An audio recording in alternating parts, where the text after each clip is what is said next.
course, is choppy as hell. It doesn't matter. We're going to tighten things up for you.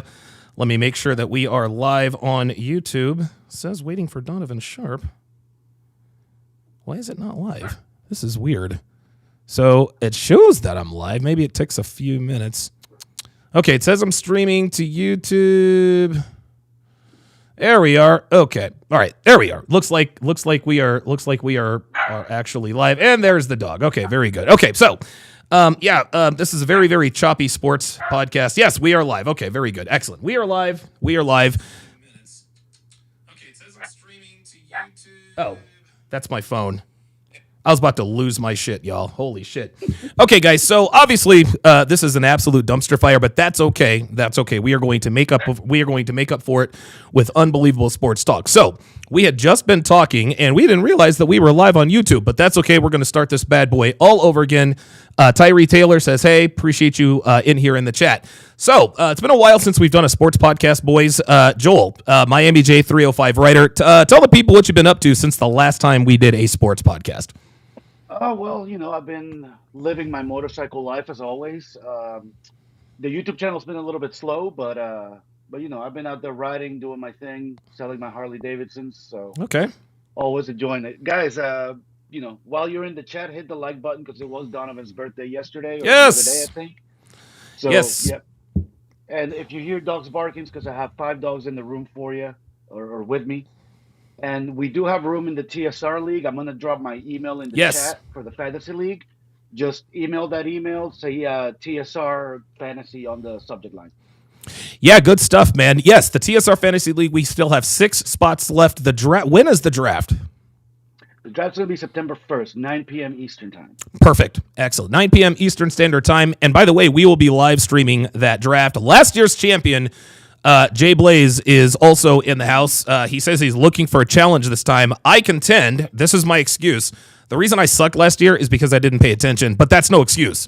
You can't sign up for a fantasy league and not pay attention. I'm still salty about him beating me in the final. Oh, yes. That's right. That was actually a pretty damn good matchup, if I'm not mistaken, right? I'm coming for you this year, Blaze. Pause. No diddy. See, I'm cool now. I know what the kids are saying. So it's listen. You've got a dog family. Miami J's got 5 dogs there. His dog Trigger, like he's an alpha cat. He's like knocking up bitches left and right. So he's got like 8 baby mamas, and there's all sorts of child support, drama, paternity tests, and all that good stuff. You guys know how it goes. Yeah, we don't need to get into all. No, we don't need to get into all that. Listen, just tell Trigger next time before he messes with these bitches, just make sure they sign an NDA so it doesn't get messy. Hashtag Fresh Prince CEO. Jablaze, what you been up to? So you live up there in the Great White North, Northeast. What have you been up to the last 6 months? You're actually looking a little thin. I've lost 20 pounds this summer, so I'm pretty proud about that. And and I just bought a new car, a Subaru. So shit. Okay. So Jay Blaze is upgrading. So you guys know I just moved out to Reno. Literally every other car we see is a Subaru Outback. The neighbors to our left have a Subaru Outback. The neighbors to our right have a Subaru Outback. The neighbors in front of us have like a Subaru Impreza. You got a Subaru Outback, dude? Are you? Yep. Hold on. Hang on a second. See, now this is funny. Hang on. Oh, that's funny. Hey, Dad. You're never gonna believe this. I think we're just thrown for a loop with the Subarus, guys. Oh yeah. But yeah, guys, remember to hit the like button. It's gotta be. Look, 19 of you I did not know. I did not know there were so many Subaru Outbacks.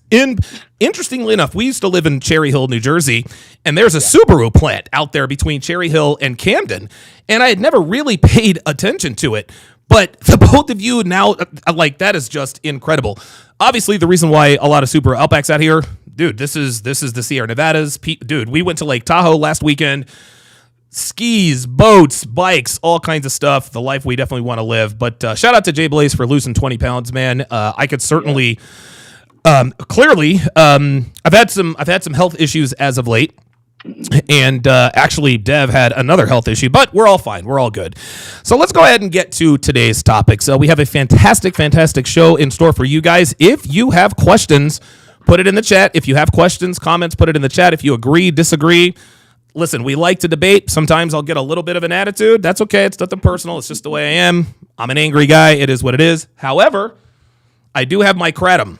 So it's not in the container, but I do have my kratom. So hopefully I'll be able to calm that down. The first topic we are going to discuss is, of course, Patrick Mahomes and the Kansas City Chiefs.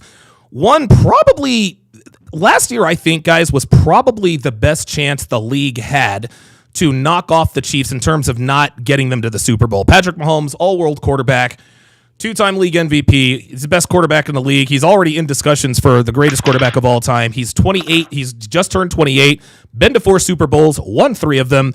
The last one he won was probably with his worst team. And so now the Kansas City Chiefs, Rashee Rice is a year older.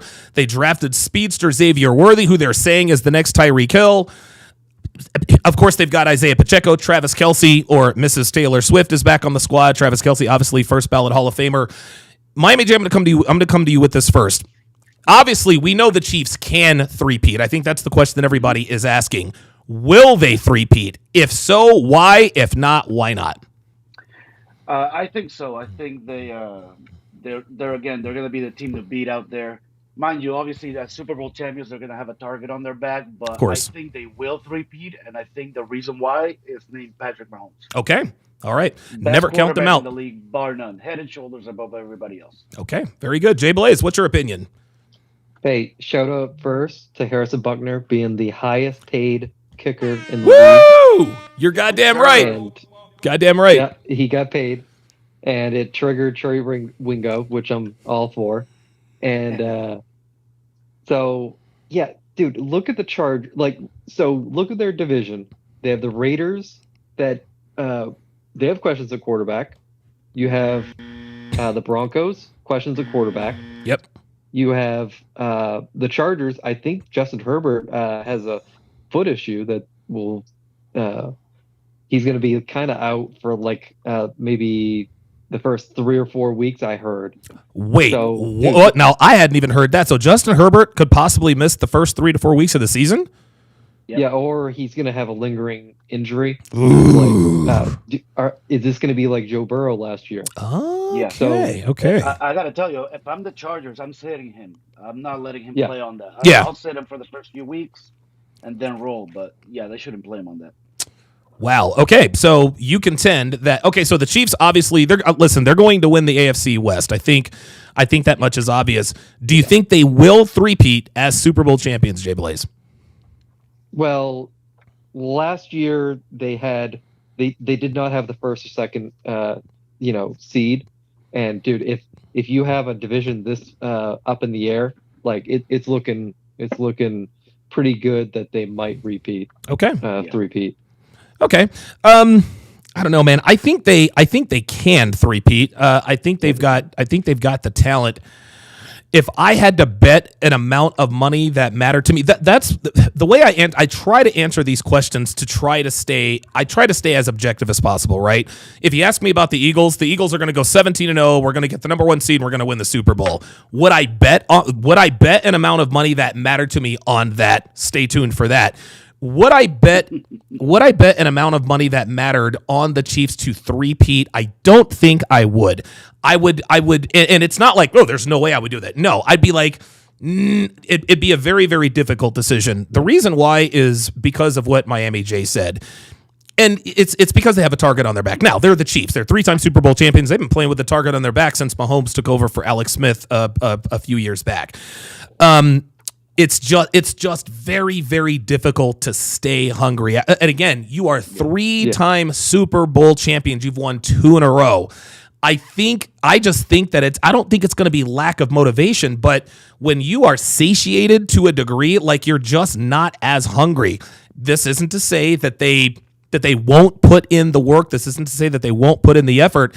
But it would just be very, very difficult if I just think of myself, and I'm not a professional athlete, but just being a content creator. When I first, when I hit a certain financial threshold, I thought that I would think, okay, this is the pinnacle. I don't want to do. No, the more money you make, the more money you want to make. But I'm still willing to put the work in.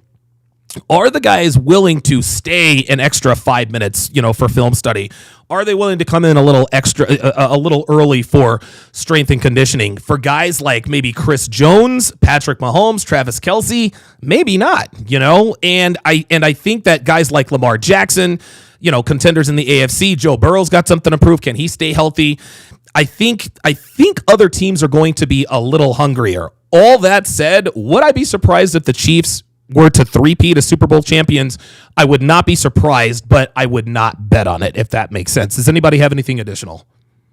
Yeah, I think the Chiefs' big motivator is going to be exactly that. The three-peat. Nobody's ever done that before. Okay. And, you saw them last year. Their motivation was to go back-to-back. Now it's going to be to do the three-peat. I think the motivation factor will be there for sure. Okay. Jay Blaze, what you got? Yeah. And if they have a few key losses early and they start getting that media heat on them, that could motivate them a little bit more. Yeah. And they have a division that's kind of up in the air. Yeah. So that does help things immensely. Look at what the Patriots did during Brady's run. Right. It was a bad division. Let me ask you, Donovan. You said you wouldn't put an amount of money that matters to you on the three-peat. Okay. Who would you put an amount of money that matters to you? Oh, shit, man. Oh, my God, that is such a good question. Is there a team that you would do that with? Because if an amount of money that mattered to me, I wouldn't put it on anybody at this point. Okay. Yeah. It's a little too early. Yeah. I think. You know what? It's interesting. Stay with me. It is a little too early, but if somebody put a gun to my head and say you have to bet on a team to win the Super Bowl, it would be the Chiefs, right? So, you know what I mean? Now, obviously, every prediction we make, it comes with the automatic caveat, barring unforeseen circumstances. If Patrick Mahomes tears an ACL or if Xavier, if Chris Jones misses significant time, then obviously that's going to alter things. But, all things being equal, assuming everyone stays healthy, if I had to bet on one team to win a Super Bowl, gun to my head, it would probably be the Kansas City Chiefs. But I agree with you. I think it's just a little bit too early. That's probably the phone ringing. That's probably New York Giants GM Joe Shane probably trying to get a hold of Howie Roseman to get Saquon Barkley back on the squad. But I'm told that Howie Roseman said, "Fuck you, it's too late. We got him. You didn't. It is what it is." We'll get to that later. Final thoughts on can the Chiefs repeat? Either one of you. Any final thoughts? I think they can. They got Carson Wentz as a backup now. So. You know what? Actually, you know what? In that case, that completely changes everything for me. I would absolutely bet the farm. Now it's interesting. I actually, for a split second, I forgot that Carson Wentz was his backup quarterback because, of course, Nick Foles just recently retired. You guys all know I've been alpha widowed by Carson Wentz. I am now in a new relationship with Jalen Hurts. Things are going very well. He's got some of the bad boy tendencies like Carson Wentz does. He's not as tall as Carson, but he gets the job done, and he stays healthy, which is better than Carson. So, listen, wild whirlwind romance with Carson Wentz. I thought we were going to be together forever. He broke my heart and his back, and so now I have to watch him win another Super Bowl ring with the Chiefs. I think the Chiefs can three-peat. I wouldn't be surprised if they did. I don't think that they will. Listen, the over-under, by the way, Vegas has the over-under for Kansas City Chiefs wins at 10.5. Jay Blaze, you taking the over the under for Kansas City? I would take the over because of the weird division we're in. Okay. That could be an easy win, and then you have a couple of stragglers. I put it at 11. Okay. 12. Okay. What about you, Miami J? Yeah, in that division, I'm taking the over. Okay. Sure. All right. Yeah, I think I would take the over. Season, I can see them getting 12-13 easy. Yeah. Oops. Sorry about that. And the reason I would take the over is because of this new information that I got about Justin Herbert. And remember, never forget, guys, middle end of last season, we were wondering if Kansas City was even going to win a playoff game. Remember when the Raiders came into Kansas City and it was the whole Travis Kelce running into Andy Reid and Andy Reid taking his helmet and the Chiefs are a mess. The dynasty is over. Then they go into Baltimore and they beat the Ravens, and of course they beat the 49ers in overtime. Great discussion there. Let me go to the comments here before we change before we change topics. Quincy791 says go Raiders, and then he says no. Okay. Yes. If you want to be a part of the TSR Fantasy League, the email is in the chat. MIA305.j@gmail.com. The most complicated email I think I've ever seen, but hey, we make you work for it. Just like these women listen, you got to earn the commitment. For women, you got to earn your way into the league. David Lundrum says Purdy is underrated. We will get to that later. Jonathan D. Cruz, very good question, says, is there a defense in the AFC that can slow down the Kansas City Chiefs? Yes, the Cleveland Browns. I believe that the Cleveland Browns have probably a top 3 defense in the NFL. I think we can all agree on that. Are there any other low-key defenses? I'm thinking Cleveland. The Pittsburgh Steelers have a good defense. What defenses in the AFC do you think? Miami? If they stay healthy. Okay, yep. Is Jalen Phillips coming back, by the way? Yeah. Okay, good. Broke my heart when he tore his Achilles tendon on Hard Knocks. Oh my God, the guy cried on the field. What do you think, Jay Blaze? Is there a defense that you're thinking of outside of Miami, Cleveland, the usual suspects? Raiders? The Raiders do have a good defense. Max Crosby. Wow. Yeah. Wow, Wow, I forgot about that. Okay, very good. Okay, very excellent. Let us go to the next topic here. Yes, the quarterbacks who got the bag. So, this offseason, Green Bay Packers quarterback Jordan Love agreed to a 4-year, $220 million contract extension with the Green Bay Packers before entering his 5th year of his rookie deal. $100 million of that was guaranteed. He got a $75 million signing bonus, which made $175 million of it guaranteed. Of course, Tua Tagovailoa agreed to a 4-year, $212.4 million contract, $167 million guaranteed. So, Miami J is the Dolphins homer. Is Tua worth the money, yay or nay? No. Look, we need to get away. First off, these agents have way too much power. They do. We need to get away from, I almost feel like the quarterback market needs to reset somehow, because it happens that any quarterback who's above average, when it's their turn, suddenly for some reason they have to be made the highest paid player. It's weird, isn't it? That's weird.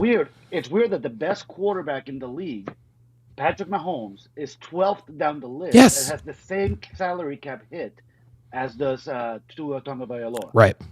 That to me is absolutely nuts. Now, Joe Burrow might be warranted. Sure. To be the highest paid player in football, but he should not be getting paid the same as Trevor Lawrence and Jordan Love. Okay. Jordan Love played for 1 year. Yeah. We need to, these GMs got to take control back from these agents, because, granted, to their credit, they're doing their job. They're getting paid for their clients, but the team's got to rein that in a little bit.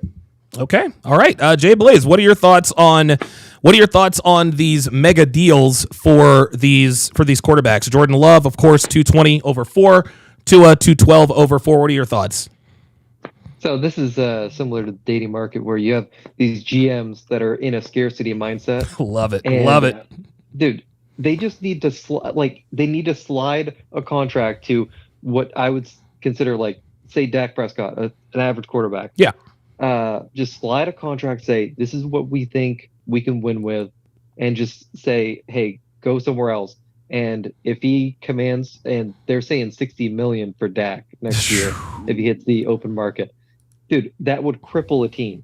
And actually, in my opinion, I think Dak Prescott is the greatest quarterback in NFL history, and I think he deserves a 4-year, $500 million contract personally. That's just where I'm sitting. Yeah. Please continue.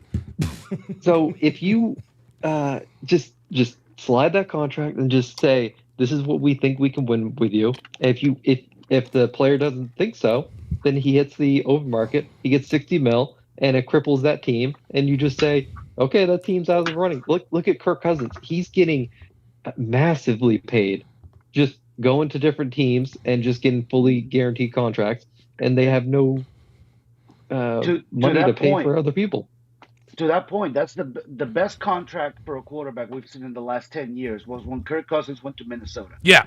And they gave him 3 years, not a crazy amount of money. I think it was $85 million over 3 years, fully guaranteed. They called the Kirk Cousins deal. It was the first ever fully guaranteed contract in the NFL.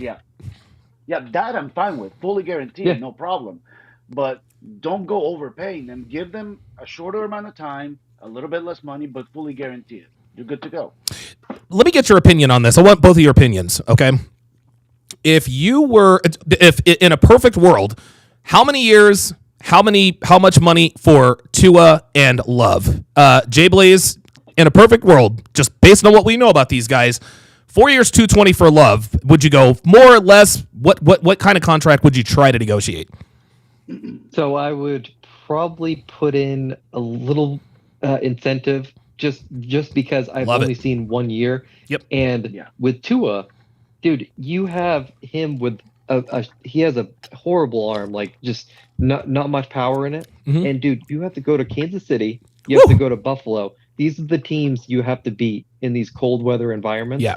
And you make incentives for playoff games. Okay. And if he can get a playoff game or two, then he'll get paid. But, okay. You can't give it up front to him because he hasn't really proved it. Like he's gonna get his numbers because he has the nerd. He's got Jalen Waddle and Tyreek Hill, two of the fastest players in the league, and Raheem Mostert, who's also and Devon Achane. It's almost like the 13 Eagles with Michael Vick. Who else was Deshaun Jackson, Jeremy Maclin, Shady McCoy, and the Chip Kelly offense? Yeah, they got a track team out there for sure. Yeah. So would you go? I would pay Tua. I'd give Tua the first Kirk Cousins deal. I give him 3 years, $100 million guaranteed. That's $33.3 million. Salary of $35 million. There you go. And then incentives on top of that. If there you go. Do that. Yeah, I think I'm good with that. Miami J, what would you pay Tua if you were the Miami Dolphins GM? That's exactly what I was thinking. I was thinking 3 years, maybe even 2. Give him $35-40 million a year, fully guarantee it. Okay, Tua hasn't proven a damn thing. Let me tell you, he didn't beat anybody that was worth it last year. The year before that, he had all kinds of injuries. Yeah, and his wide receiver room is stacked. Oh my God, yeah. He's got no claim to be. He's the 4th highest paid quarterback right now. Yeah, but he's not the 4th best quarterback. Nope. I will give Tua credit for this. He is deadly accurate. He does not have dude. I can probably throw the ball harder and further than Tua. But that dude puts the ball exactly where it needs to be. That is, and every quarterback has his superpower. Cam Newton's superpower was his size. Josh Allen's superpower was his size. Patrick Mahomes' superpower is his arm and his ability to ad lib.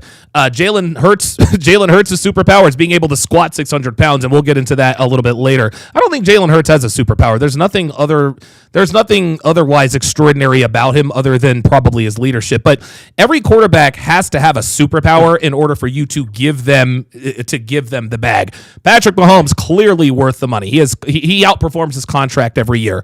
Tua probably not so much. Jordan Love, I agree. We need to see a little. Listen, for the last 10 weeks of the season, he was the best quarterback in football. But I agree. We need to see it. We need to see it a little bit more consistently. Number one.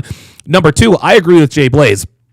I think with a guy like Jordan Love, you have to. It's got to be incentive laden. However, the Green Bay Packers have historically drafted really good quarterbacks. They hit on Brett Favre, they hit on Aaron Rodgers, and guess what?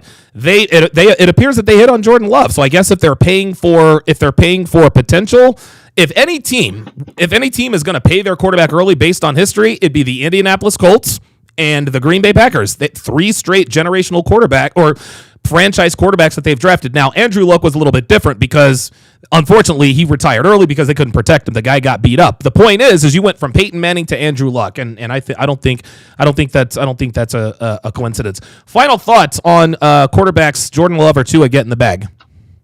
Didn't Tua come into training camp like super skinny? He did. What are your what are your thoughts on that, Jay Blaze? And I'll get Miami Jay's thoughts on that. Yeah, he came in a little. He's a little thin, man, and he wasn't a big guy to begin with, but he looks a good 15 to 20 pounds lighter. Because he came in like super jacked last season, and because we had the issues with the concussions and stuff. Yeah, and he so learned to fall. He probably came in just bulked and to absorb some hits, and now he's super skinny after getting the bag. Like that seems odd to me. Like, did you not want to work out and do some protein shakes? I don't know. I think. Go ahead.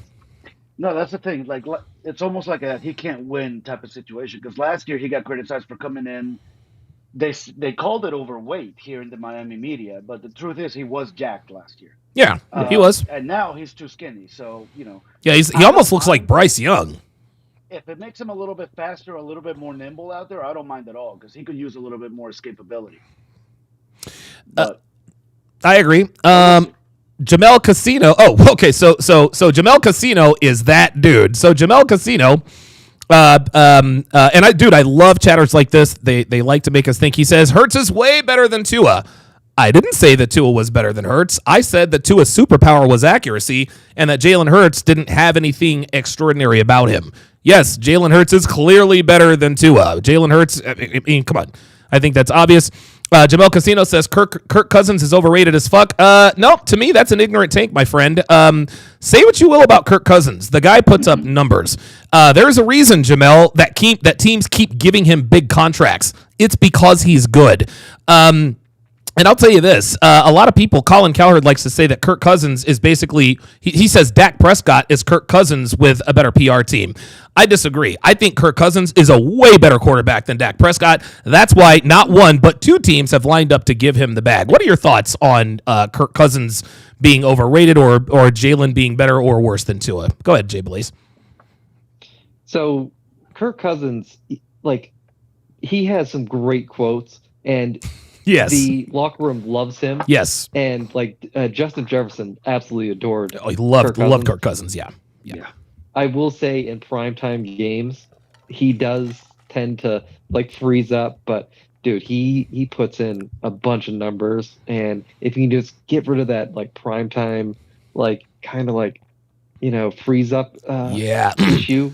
Like, he'd be really good. The league does Kirk Cousins no favors. The last two seasons, Kirk Cousins has gone into Philadelphia in primetime, and we just absolutely dump truck him. The Atlanta Falcons, week 2, primetime in Philadelphia, Kirk Cousins. Dude, we might beat the crap out of him so bad, we might. Honestly, man, I don't want to see Michael Penix Jr. I want Kirk Cousins to be in there the whole time. What are your thoughts, Miami J? I think he's proven it time after time after time after time that he can put up the numbers. He's way more than a serviceable quarterback. Yeah. I think he should be starting for somebody, but we'll see if they haven't declared a starter over there in Atlanta, have they? They have. They gave Kirk Cousins 4 years, $180 million. So he is going to be the starter. Let me run this by you. Oh my God, I just thought of this. If you're the Atlanta Falcons, okay, if you're the general manager, let's say Kirk Cousins balls out this year, put 4,500 yards, 40 touchdowns, 12 interceptions, 67% completion percentage. If I'm the Atlanta Falcons, I trade Kirk Cousins. Right?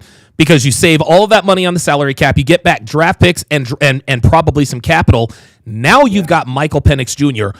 on a rookie contract who is looking to listen. I think Michael Penix Jr., I think he could possibly be the best quarterback in this draft. I really do. I know most GMs were scared. Listen, now, obviously he comes with a lot of risk. He played 5 years of college football. He had 4 season-ending injuries. Actually played 6 years of college football. Went 4 years to Indiana, was hurt all 4 years, goes to Washington. Of course, the rest is history, second or third in the Heisman and all that. I think Michael Penix, I think he's going to be the best. He could possibly be the best quarterback. If I'm the Falcons, I let Kirk Cousins ball out. I trade him. I get back draft capital. I put Penix in. Now you've got a quarterback on his rookie deal. You've still got Kyle Pitts, Bijan Robinson, who's not going to be up for a deal for another year or so. Drake, you've got Drake London. I mean, dude, the Falcons are loaded at the skill positions. If you trade Kirk Cousins and put Michael Penix in there and put even more around him, because we know the formula to Super Bowl success as of late is the good quarterback on the rookie contract. Yep. Tom Brady did it for the Patriots. Russell Wilson did it. For the Seahawks. Actually brought him twice. Jalen Hurts got to a Super Bowl on a rookie deal. Ben Roethlisberger. I mean, that's the key. What do you guys think? Carson Wentz, Patrick Mahomes. Exactly. Yeah. Jared Goff. Yes, Jared Goff. Absolutely. Goff. That is the formula nowadays. And talk about the league doing Kirk Cousins no favors. They start out the season against Pittsburgh, then they go to Philadelphia, Kansas City, then New Orleans. Oh, my God. It's not going to be easy. They could be 1-3. They could be 1-3. 3-1. That's what Kirk Cousins can give you. That's true. He can make sure that you can compete in every game. Jay Blaze, what do you think about my Atlanta Falcons front office decision?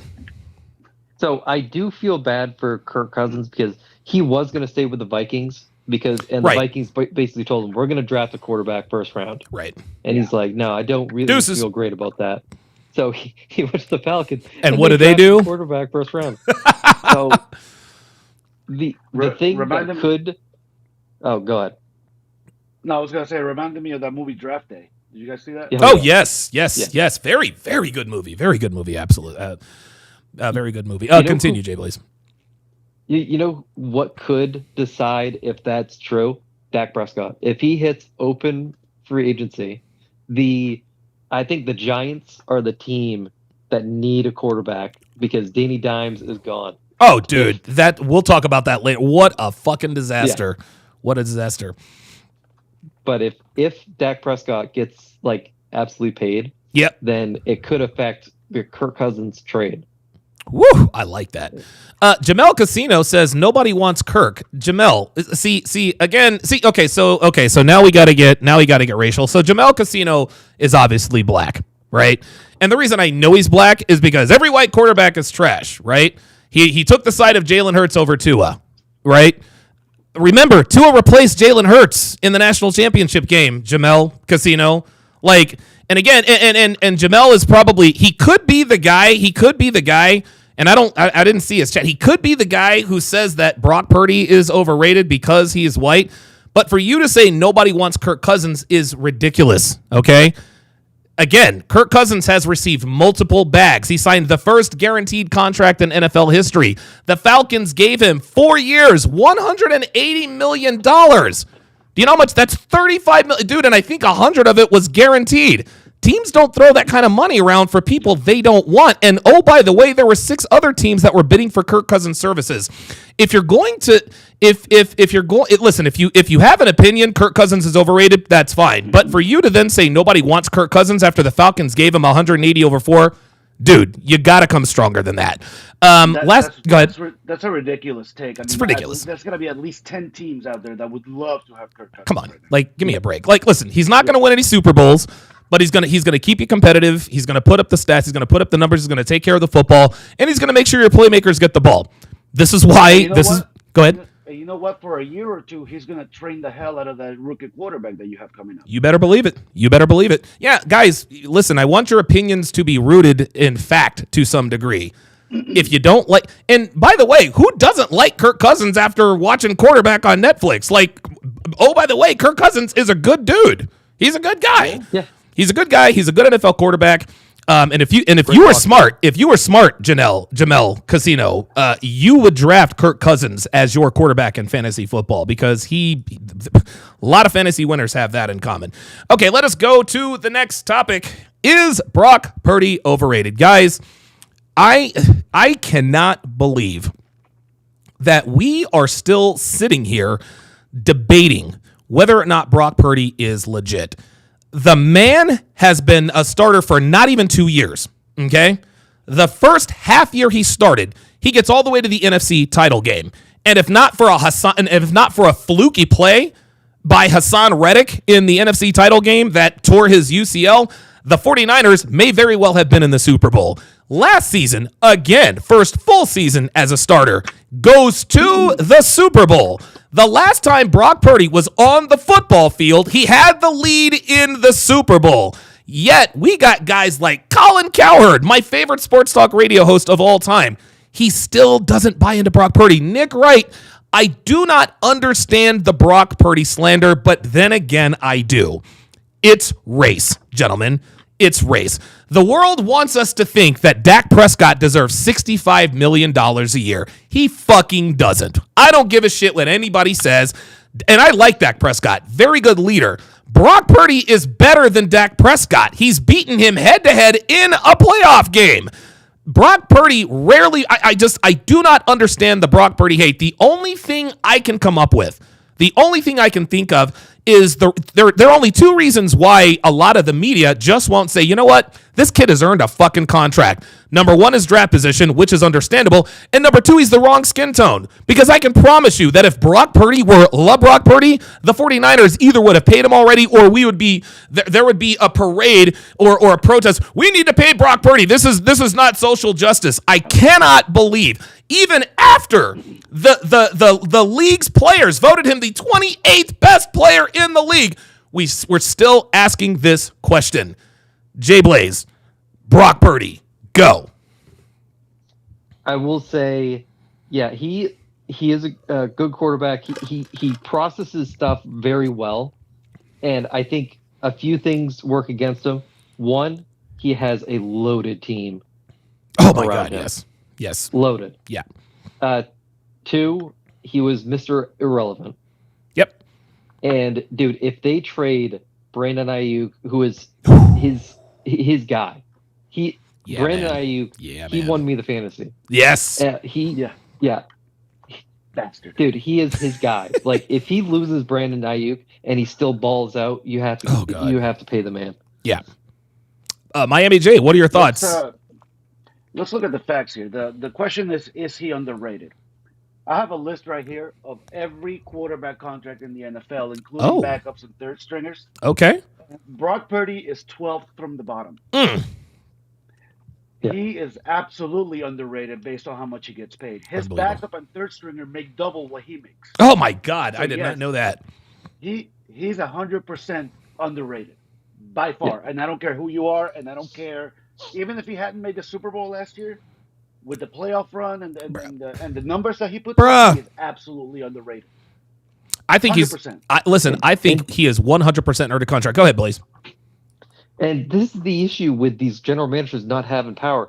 Dude, they would have already paid Brock Purdy if these agents weren't commanding $55 million. Oh, God. If you told Brock Purdy, we'll give you a 35 right now if you give us a reasonable contract going forward, I think he would have done that. But these agents are so hammer fisting these teams. No, you have to give us 55, and then that cripples a team to win. Yes, because you're losing Brandon Ayuk, you're losing at least another defensive starter. Yep. Anybody ever heard the name Carter Bradley? No, actually, I have not. So Carter Bradley is listed as the Raiders' 4th quarterback. Whoa. He makes more money than Brock Purdy. Oh my God. Oh, wow. One thing's for certain is Brock Purdy is the best bargain in football. He's the best bargain in NFL history. This kid has been to 2 NFC title games and a Super Bowl. As far as draft bargains, he's up there with Tom Brady. Oh, gee, right. He was 256. Yeah. Brady was 199. Exactly. Let me get the super chats here. Ken Rose with the $5 super chat. I appreciate that. King Life is in the house. He says, I think the Ravens and Steelers will sneak up on them. That's actually, I actually agree with that to some degree. Jonathan D. Cruz says, Chiefs got a lot of help from the league and the refs. I'm not going to address that. Where their calls, and this is coming from an Eagles fan. This is coming from Eagles fan, where the Eagles lost the Super Bowl on the James Bradbury hold, not hold. It is what it is. Like, did it suck to lose the Super Bowl that way? It is what it is, man. I'm not going to. I'm not doing the conspiracy theory. Well, this is gonna be for him, or sorry about that. I'm not doing all that conspiracy theory, the conspiratorial, conspiracy theory stuff. What are your thoughts there? They did want Taylor Swift to be at the Super Bowl. Yeah, that's very all true. I'll say. That's very, very true. That's true. Yeah, that's very, very true. Yeah. Well, talk to what was his name? Zay Flowers. Talk to Zay Flowers about that penalty. Jamel Casino actually says inflation on quarterbacks. I agree with. I think the quarterback market is absolutely crazy, and I agree. Listen, I like Tua. And Tua's unique. He's left-handed. He's Hawaiian. Played at Alabama. We all know the story. Jalen Hurts was stinking it up in the title game. Tua comes in, throws the game-winning touchdown pass to Eagles wide receiver Devontae Smith, who also happens to be the last Heisman Trophy winner to be a non-quarterback. How about that? Can I go ahead. ask you, What is the record of the top 8 paid quarterbacks playoff record? All combined. You said top 12? Top 12. Ooh, I'll bet it's. I bet it's 500. Top 8. I bet it's 500. I think Lamar Jackson's the only one that's been there. Wow. 16 and 17. Wow, 16 and 17. How about that? And 3 playoff appearances. I think it was Joe Burrow. Lamar Jackson? Yep. No, he never went to the Super Bowl. Oh, okay. Yeah, it was Joe Burrow, I believe. Who was the other? Oh, Russell Wilson. Yep. And one other person. Oh, Jalen Hurts. Oh, yeah. Jalen Hurts. The only Super Bowl appearances from the top 8. Wow. Lamar Jackson doesn't have. And by the. He's only won one playoff game. He's only won one playoff game. He's talking about Super Bowl appearances. Yeah. He's talking about Super Bowl appearances. All right, good stuff. Okay, so let's go now. I think we've already discussed the Brock Purdy. Give me 1 second. Okay, so now we are going to switch topics. Why is the world sleeping on Philadelphia? Of course, you guys know I'm a Philly boy. Love the Eagles. I'm a lifelong Eagles fan. But here's what I think. Eagles have the best roster in football. Right, we had the best roster in football. We're gonna have the best roster in football this year. We had the best roster in football. We've actually had the best roster in football. This will be the 3rd straight year. We have one of the best offensive lines. We have the greatest right tackle in history. We've got Jalen Hurts, still young. AJ Smith, AJ Brown, Devontae Smith, Dallas Goedert. Probably the best, 1, 2, 3 quarterback combination. And oh, by the way, we got Saquon Barkley from the Giants. We signed Devin White, linebacker from the Tampa Bay Buccaneers. We drafted the 2 best secondary players in the draft. We are absolutely loaded. I do not know why that there are still sports pundits who are talking about the Cowboys, not as of late, but talking about the Cowboys as though they actually have a chance to get to the playoffs. Now, this might be a little bit of hyperbole on my end, but one never knows. But I think the Eagles, I think we're going 15-2. I think we're getting the number 1 overall seed, and we are at least getting to the NFC title game. What are your thoughts on that, Miami J? I think maybe you're a little bit biased. A little bit overzealous? I'm not gonna lie. But maybe. Maybe a little. Maybe a little. I do think they have one of the best rosters in football, bar none. Yeah.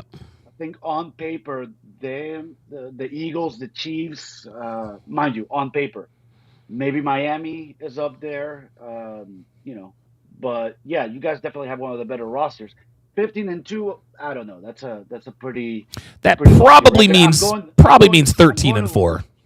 Yeah, I'm going over the schedule right here. You guys got Cleveland week 6. That'll be a tough one. Cincinnati on the 8th. And we have an early bye. I don't like that. Yeah, you guys have a bye week on week 5. Yeah, week 5, man. Week 5. Yeah, and then you guys end the season. Let's see. Pittsburgh, Washington, Dallas, and New York. That's not a bad one. Oh, that's awesome. Yeah. That's actually pretty goddamn good. You guys got Baltimore, LA, a couple tough games here and there, but actually you guys could go 15-2. Look, I think the only thing, 15-2 is possible. I don't think it's likely. That's just my fervor. I'm going to draw a hard line. I'm going to go 13-4, possibly 14-3. Because remember, go ahead. If I was a betting man, I would set the over/under for their wins at 12. Okay, and I would take the over. I would go. I put the over under at 11.5. I take the over because I think we're going to win 12. I think we're going to win 12 to 13 games. We could go 15-2. However, remember we have 2 new coordinators. And we have Nick Sirianni, who appears to be on the hot seat, even though he's taken the Eagles to the playoffs the first 3 years as a head coach, including a Super Bowl appearance and a divisional. Anyway. But yes, there is uncertainty in the on the Eagles coaching staff. We all know we started out 10-1 and absolutely collapsed. But I think that Howie Roseman, I think he's a smart general manager. We had 2 of the best coordinators who are now head coaches in other places who I think beat us once last season in the Arizona Cardinals. I think the one thing that keeps the Eagles from a super season is the coordinator situation and the Nick Sirianni situation. Talent-wise, we have 15-2. We have 15-2 potential. Will we get there? I don't know. If we do, I wouldn't be surprised. But I know this: I know this. We are absolutely winning the NFC East, and we are getting a top 2 seed. What are your thoughts, Blaze? So I will say the Eagles have one of, if not the best front office in all of football. Because, dude, they are doing what the Cowboys refuse to do. Yes. They paid their 2 receivers early. Yep. They're paying these their guys early, so they're not trapped. Yep. And the only issue I have is Nick Sirianni and Jalen Hurts, if they can mesh, because I think there was some friction there last year, and I think that affected them. And is it weird that Jalen Hurts just speaks in Instagram quotes? So hopefully he's nowhere near as cringy as Russell Wilson. But no. I hope, yeah.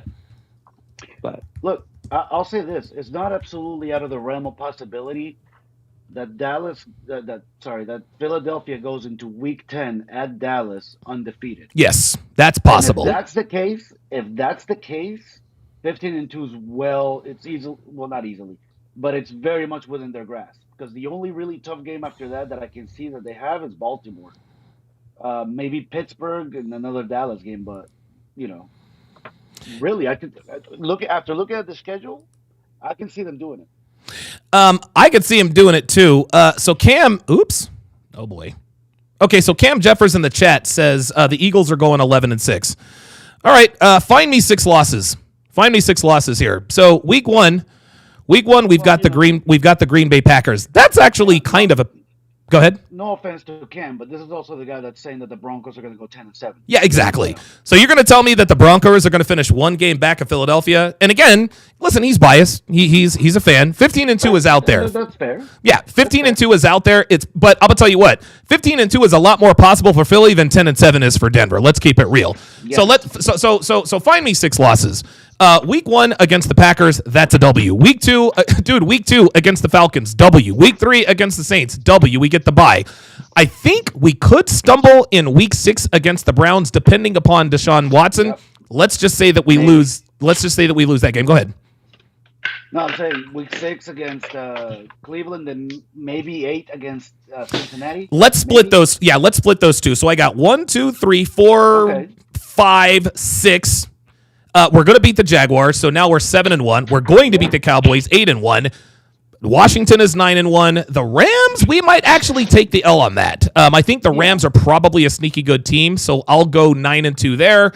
Baltimore, I think Baltimore, we're going to take the L. I think we beat Pittsburgh. I think we beat Carolina, and I think we sweep it. At that point, conservatively, I'm thinking 13-4, 12-5 at the very worst. And the reason why we might even go 12-5 is because maybe we have the division or our seed locked up. But I don't see 6 losses on the schedule for the Eagles, barring some sort of collapse like last year. Yeah, no, I think you guys will have the division locked up well before Week 17 versus Dallas, and Dallas will be playing for their wild card lives probably. Yeah. And so that I will say, but I would not want to play the Packers early because, dude, that's true. They went off late last year, and dude, they're gonna be one of those hot teams. I think they just paid the quarterback. Yep. They're playing with house money. I think the one thing that could give us the advantage over the Green Bay Packers is the youth of the Packers. The Packers are still the youngest roster in football. They're probably they're young, so they might be reading all of their press clippings. The Packers went into Dallas and they dump trucked the Cowboys. Now they're going to take care of the Eagles. They might, but I mean, I don't think this is a pick'em game. I think we're 3.5-point favorites. I think. Like a double road game. But if the Packers beat the Eagles, I would not be surprised. But if the Packers beat the Eagles in week 1, I think we're running off 5 or 6 or 7 in a row. Because at that point, we're like, okay, guys, it's time to put up or shut up. Mind you, this is all speculation, right? This Absolutely. Play the games. I mean, the Eagles could go winless. Yeah, of course. I think if we start off 0-2, 1-2, 0-3, I think Sirianni's gone. I don't see that happening. Our roster is so absolutely loaded that not even Nick Sirianni could screw this up, and I actually like the guy. Square Table Degenerates with the $2.16 super chat says, respect picking the Browns to beat you guys at home. I'll put it to you like this. If the Eagles beat the Browns, I think we lose to Cincinnati. If we beat the Browns, or if the Browns beat us, I think we win against Cincinnati because that is a home game. I think we probably, and we play against the AFC North, which to me is the toughest division in football.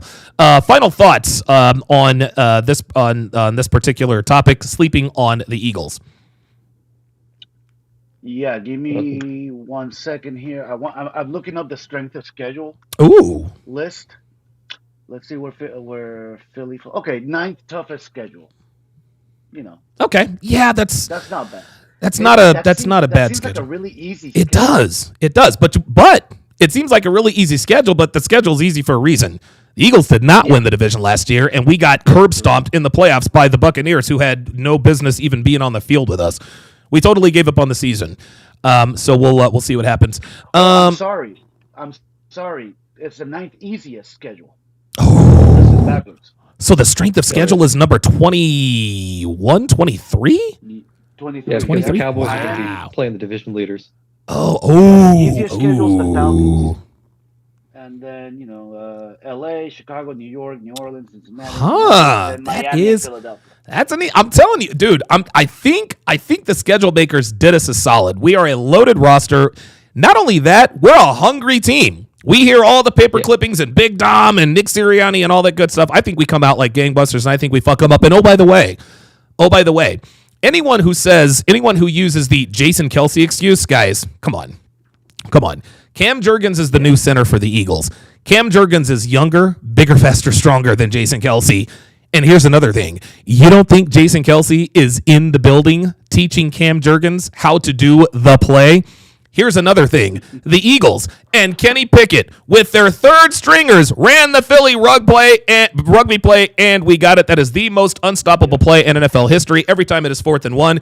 The only time you see Jalen Hurts smile like this is when it is 3rd or 4th and 1. And here's what I love. If it's 3rd and 1 and we get stopped, guess what? We're going to run it on 4th and 1 again. So let me ask this question, because I know against the Dolphins, I know against the Dolphins last year, we literally used that play to beat you guys. Miami J said we need to outlaw that play. Should we outlaw the Philly rugby play? No. I remember earlier in the season we talked about it. No, we absolutely should. But after you used it on Miami, yes, damn it. But no. We should not outlaw that play. It's a perfectly legitimate play until teams prove that they can stop it. Yeah. Keep getting hurt by it. Listen, it's not unstoppable. I mean, we are running it at like a 97% clip. However, here's the statistic.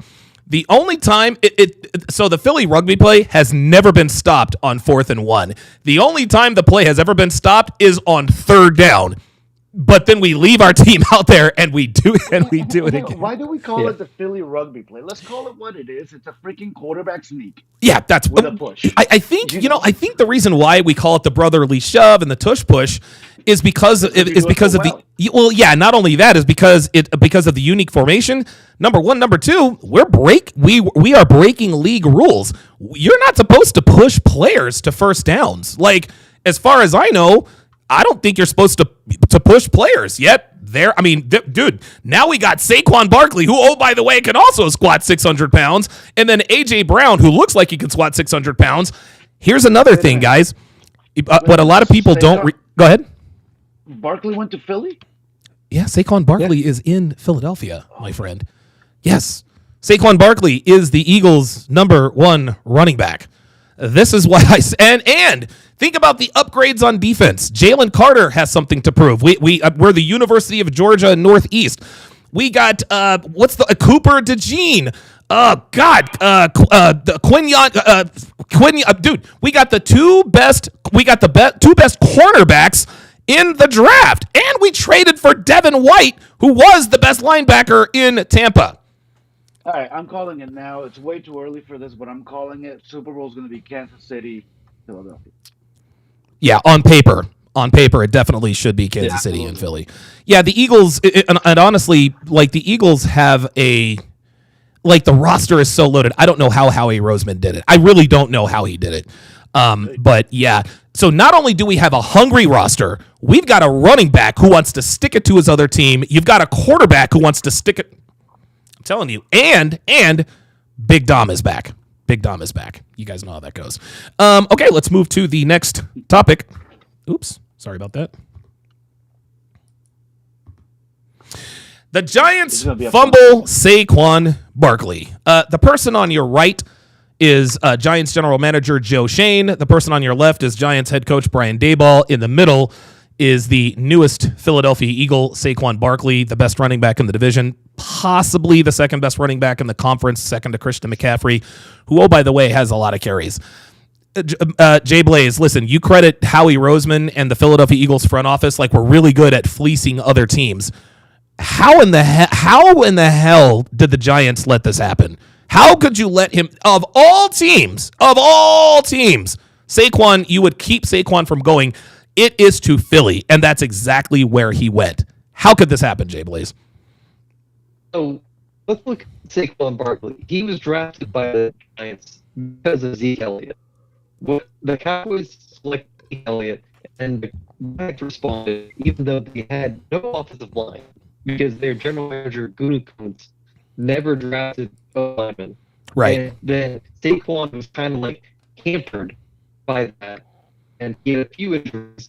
And I guess they did, because they paid Danny Dimes, right, instead of Saquon Barkley, they had to get rid of Saquon Barkley. And Danny Dimes is one of the reasons, like, I guarantee one of the reasons the Giants office hates him. And so, the Eagles, Saquon Barkley, because some of the mismanagement of the Giants. Right, and right. This is what happens.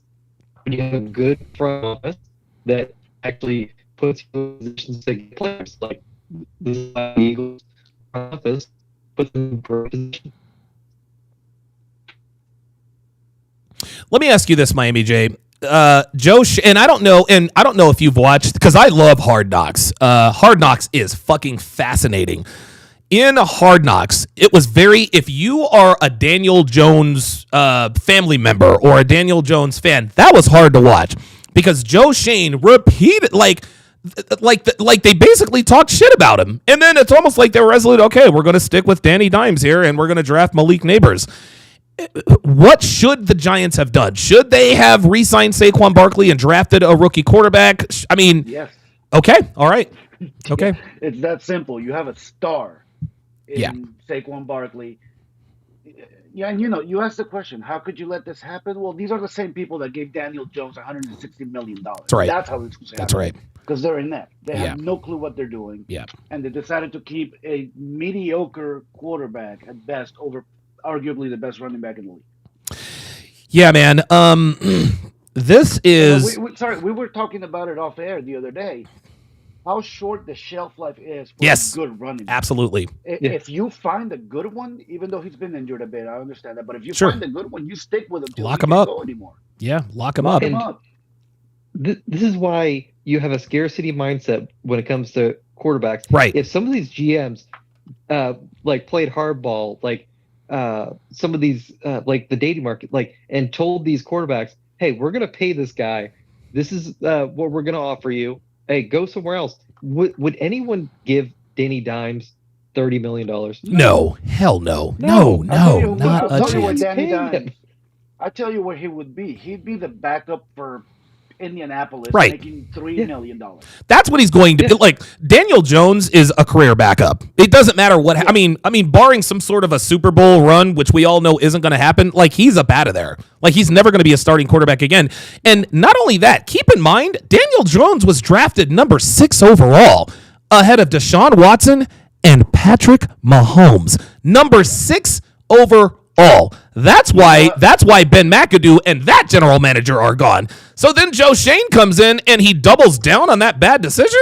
Yeah, this is why the Giants are going 5-12 this year. It's ridiculous. And you know what? I'll eat crow on that one because I remember when he got drafted, I was pissed off because I wanted the Dolphins to pick him out of college. And really? They didn't.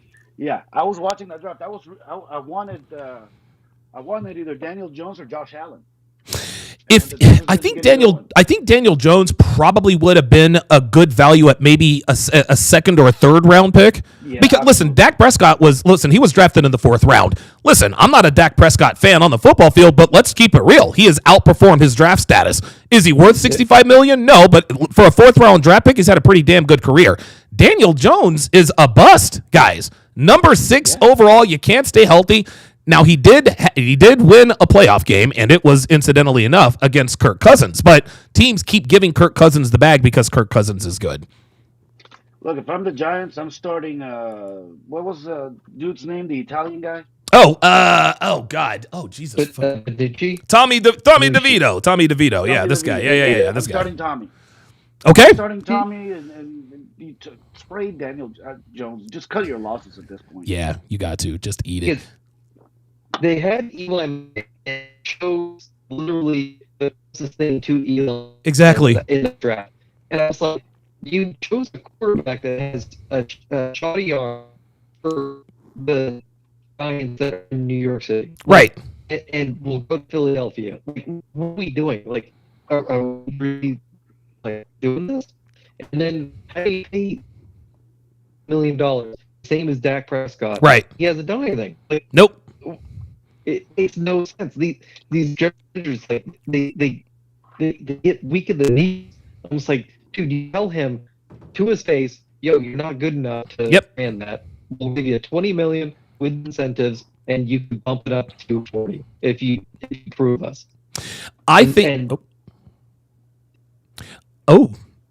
Jay Blaze. Okay, so we've lost Jay Blaze. I think his connection wasn't good. I could barely hear him. Oh, really? Oh, I heard him loud and clear. I think, and you can correct me if I'm wrong here. I believe Miami J. Oh, there he is. I believe that the Giants lost Saquon Barkley the day they gave Daniel Jones that 4-year, $160 million contract extension. Yeah, I agree. Because at that point, Saquon said, okay, in order to have me, now you need to pay more. And now the worst case scenario has happened. I like Joe Shane. I like his story, but I think Brian Daboll will Brian Daboll could be fired. He could be collateral damage, but if Daboll gets fired, he has another job tomorrow because lest we forget, Brian Daboll is what turned Josh Allen into who he is today. Josh Allen struggled his first couple of seasons. In comes Brian Daboll, and now he is a perennial MVP favorite and the face of the franchise. So I think Brian Daboll will land on his feet.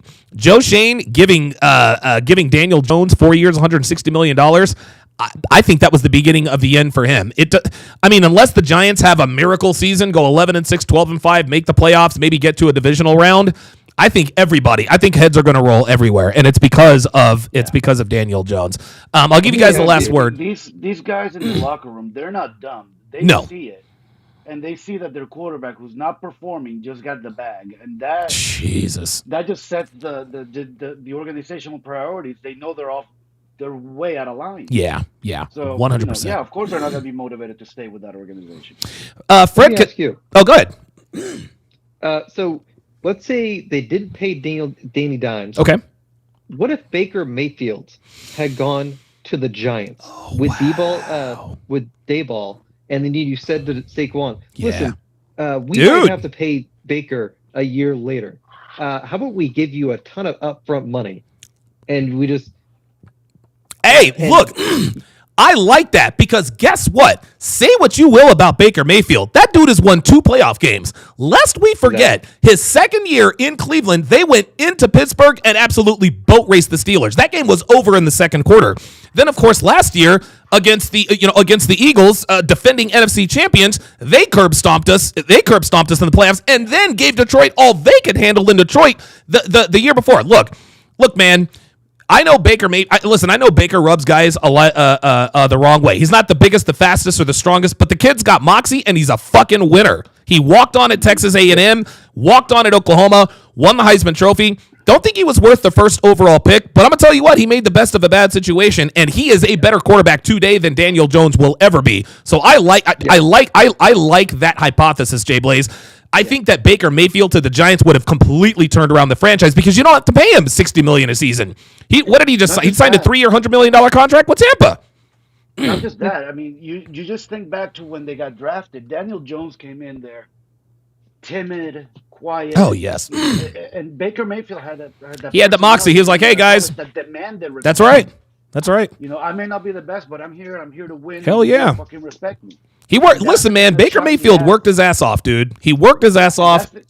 I'm sorry. Go ahead. That's the kind of shot in the ass that an organization like the Giants needs.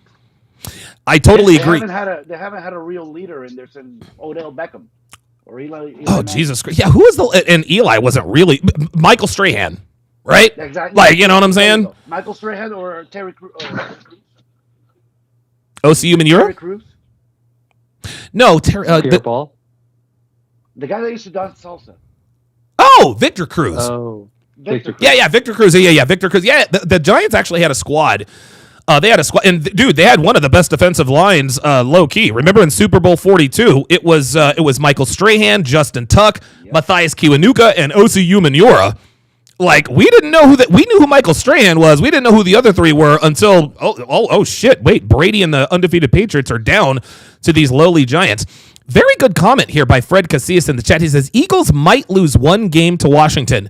I agree with that. The Eagles beat the Redskins. Yeah, the Eagles beat the Commanders twice last year. We had to do it in overtime, and we had to get bailed out by Jake Elliott. Listen, when it comes to division games, a lot of times you can really just kind of throw out the records. Not only that, Jaden Daniels looks real good in Washington. So, yeah, I agree. I think the Eagles might lose to the Cowboys once, might lose to the Giants once, might lose to the Redskins once. We're going 5-1 in the division.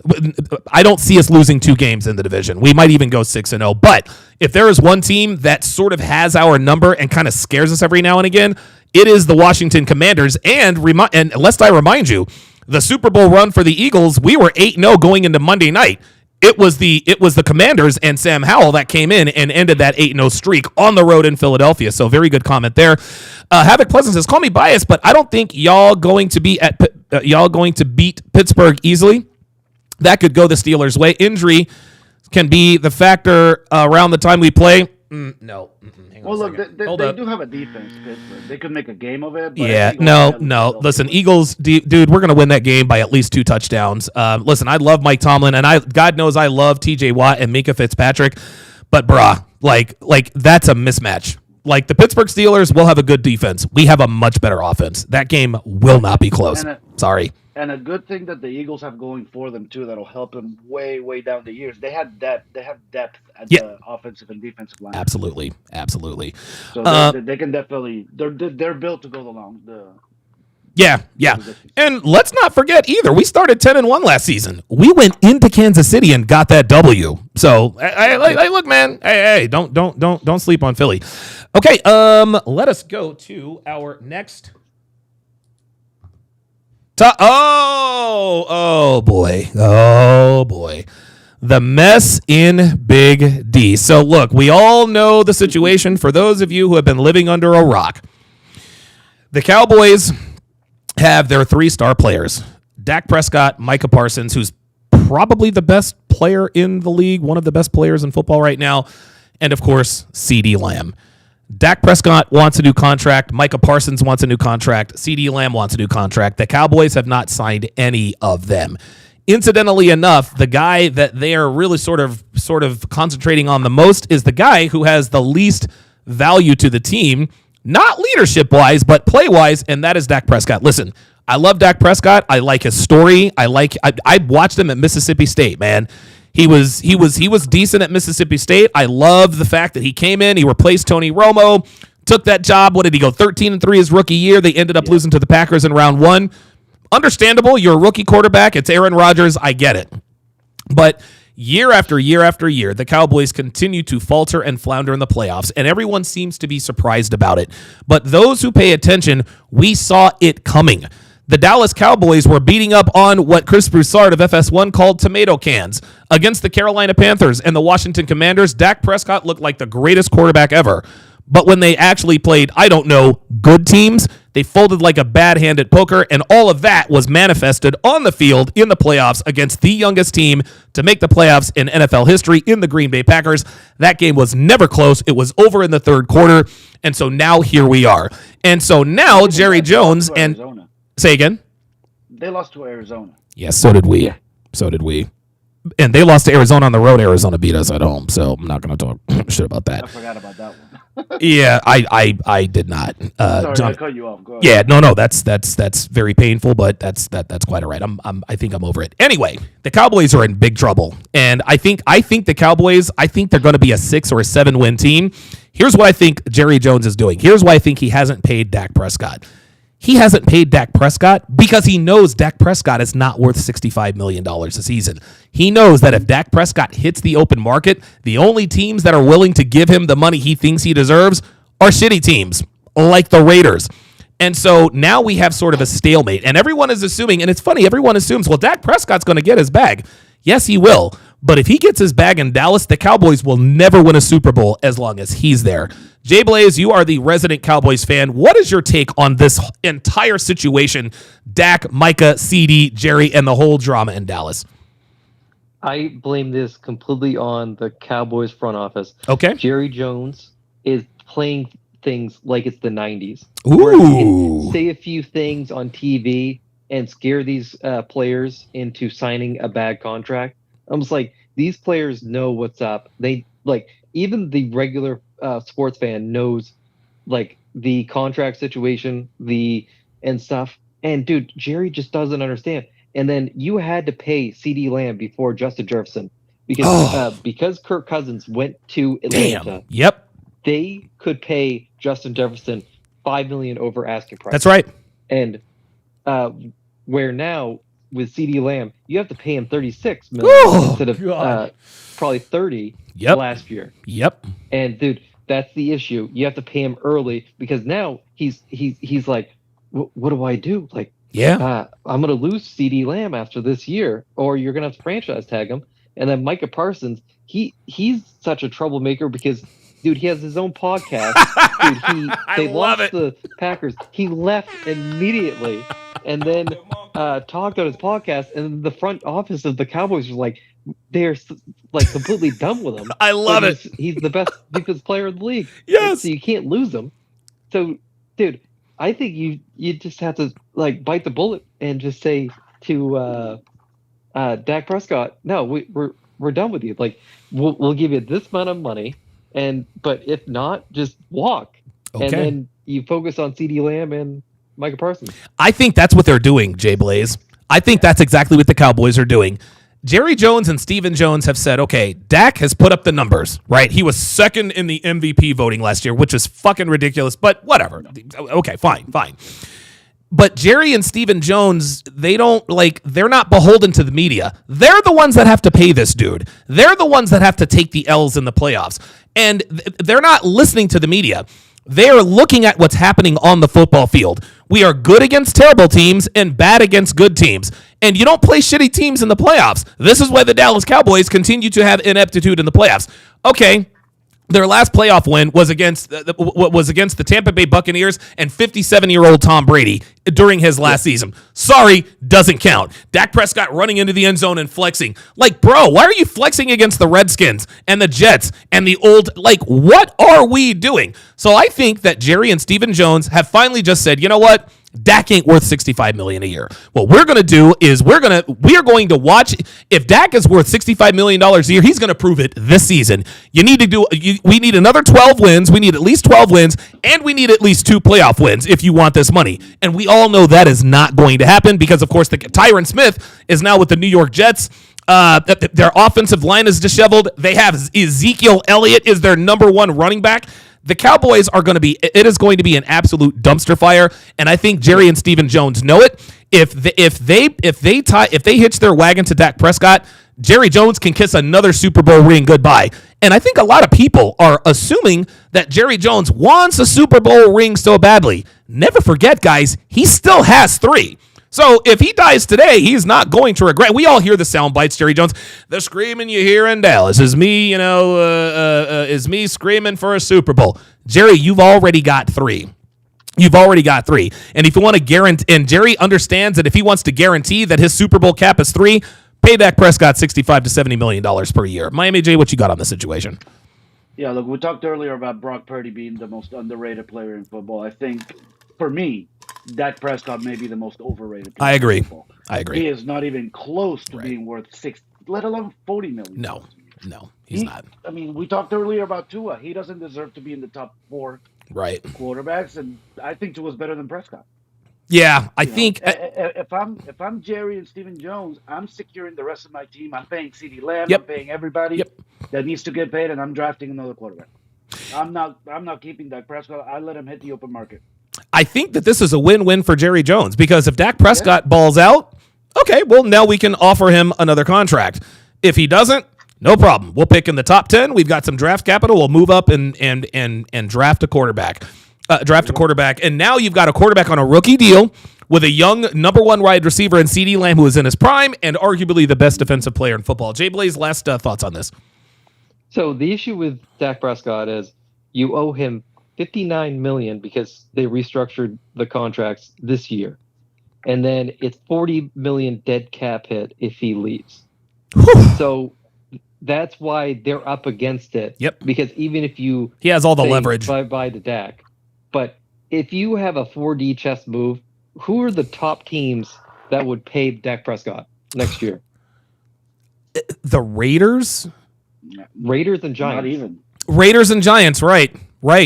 So if the Giants pick up Dak for $60 million, dude, you're literally handing him your baggage. So why would you do it? It's a 4D chess move. Dak Prescott is not good enough. This is why Dak will never win a Super Bowl. He could win a Super Bowl, but he won't. Here's why. He wants too much money. And he should. Listen, if I'm Dak Prescott, I want every dollar I can make. But at and I will never tell another man to take less money. That's just, listen, if I'm Dak Prescott, yeah, I'm trying to get $65 to $70 million a year too. I'm not going to, but there are costs to everything. There are costs to being rich. And if you want to be the highest paid quarterback in football, you're going to have to understand that you are never going to win a Super Bowl because you're not going to have enough money to pay players around you. Tom Brady, I don't think, has ever been the highest paid player on his team. Not as far as I know. Hey, and the man has 7. Donovan, sorry, give me 5 minutes. Right back. Okay, yeah, that's fine. And Tom Brady has 7 Super Bowl rings because, of course, he's taken pay cuts along the way. And now he's going to make $37.5 million a year over the next 10 years calling games for Fox. And it's easy for me to say, hey, Dak, take less now so you can win now and then get the bag later. No, I totally understand if he wants to get all of his now, he has every right to. But there is a cost to being the highest paid player on your team and the highest paid player in football. So Dak says to the media, I would do this for free. I'm just like, Dak, God, you are completely bullshitting me. Come on, man. And so Dak is with the Cowboys. I don't think Dak realizes the amount of notoriety you get from being a Cowboys quarterback. Dude. Because look at Troy Aikman and Tony Romo. Dude, there are Cowboys in booths Dude, Jason Garrett is in the booth. Tony Romo. Dude, Oh my God, I hadn't thought about that, but you're right. Like, if he just takes less money, maybe 20% off asking price, you're going to make that up, like, in your post career if you retire a Cowboy. And you're going to get into a booth like that, and you're going to be making at least 15 to 20 million all day. You want to know what pays the bills is winning, right? The reason why Tom Brady is in the booth making more money than anybody right now is because he's a winner. He's been to 10 Super Bowls and won 7. And again, it's easy for us to say, hey, take a little less now so you can make a little more later. But if you want to win, like, they're developing into a winner, it's not just what you do on the football field. It's also what you do off the football field. You know, the weight training, the film study. Also, as it happens, it's the contract negotiations. At some point, you have to make a decision. You know, this isn't baseball. You can't pay everybody $70 million a season. There is a salary cap. And so I think Dak, at this point, I think he's made a covenant. I think he's made a covenant with himself. I think he's said to himself, you know what? I know that if I'm the highest paid player on the team, I'm probably never going to win a Super Bowl, and I'm okay with that. Does that make him a bad person? No. This is just the choice that he's made. And I think that he has resolved in his mind he is going to go for the bag, regardless of what anybody thinks. I'll give you the last word. So, yeah, and if he chooses to get the bag instead of, taking the little money off the top, he's going to lose CeeDee Lamb. Yep. And so how are you going to win? Like, look at what he did when Amari Cooper left. Oh, and my before God. CeeDee Lamb fell elevated. He fell off. Yep. And dude, if he loses CeeDee Lamb, he's going to fall off again. And what are you going to have? Like, you're going to have a 5-5, a 500 team. Yep. And it just doesn't make sense because he's going to make that money up if he just takes less money and wins. And he's going to get a booth job for 20 years. Yeah, I mean, it's again, just like you said, there's certain clout that comes with being a Dallas Cowboy, most notably a Dallas Cowboy quarterback. You have dude. Troy Aikman is in the booth for Monday Night Football. Tony Romo has Troy Aikman has called Super Bowls. Tony Romo has called a Super Bowl. Dak Prescott could be in that position if he decides to take a little bit less, but who am I to tell a man, how to spend his money? And Dak's well spoken, dude. Yes, he could easily do it, dude. I totally get it. Nope, it does not make sense. Let's see. Havoc Pleasant says, "Hell no, I love the tush push play." Sorry about that.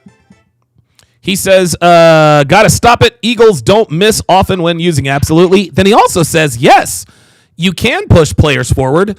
Seen offensive line pick up guys and push them forward in piles." You know what? You're right. You're absolutely right. I have seen that before, so I stand corrected. James Marshall says, "Baker is a dog. Good fit in Tampa Bay." Totally agree. Fred Casilla says, "Now Philadelphia is going all in and trying to get a good roster while Jerry Jones's words are hollow." I agree.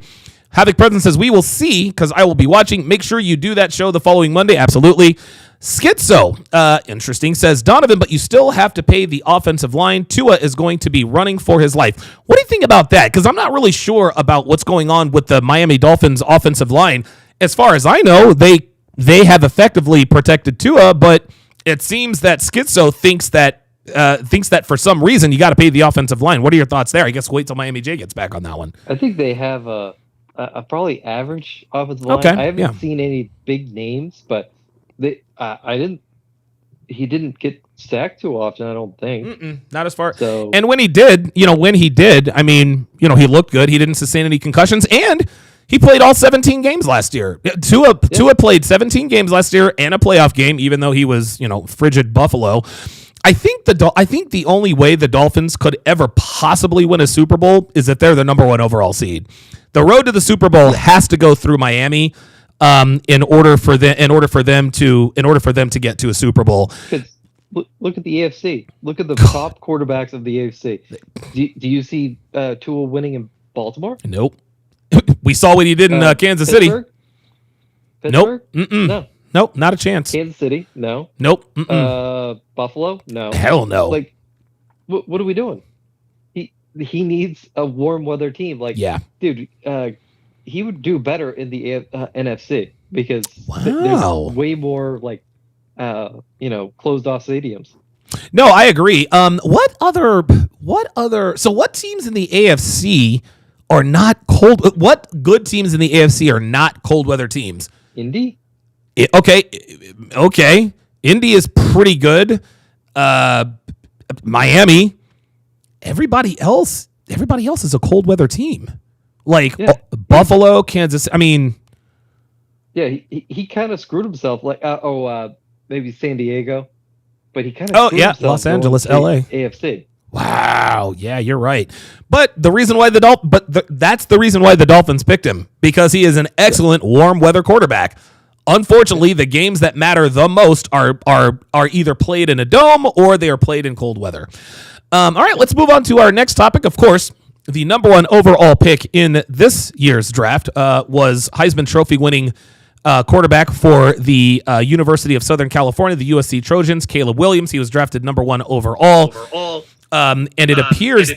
Oh, I got an echo. Oops. Test. Oh, okay, cool. Well, I guess that fixed it. Listen, all of the training camp. Oh shit! Sorry, guys. I think that's on Joel. It's me. Sorry. There we go. Oh shit! I thought it was me.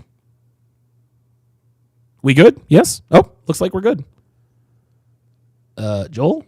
Oh, there he is. Okay, I was going to say he froze. Yeah, so Caleb Williams, listen, the reviews are in. His teammates love him. Obviously, we've seen, training camp footage, et cetera, et cetera. However, Miami J has his doubts about Caleb Williams, and so do I. Listen, I'm watching the Bears Hard Knocks. Caleb appears to be a very good leader, but there are still clearly concerns. There are still clearly concerns.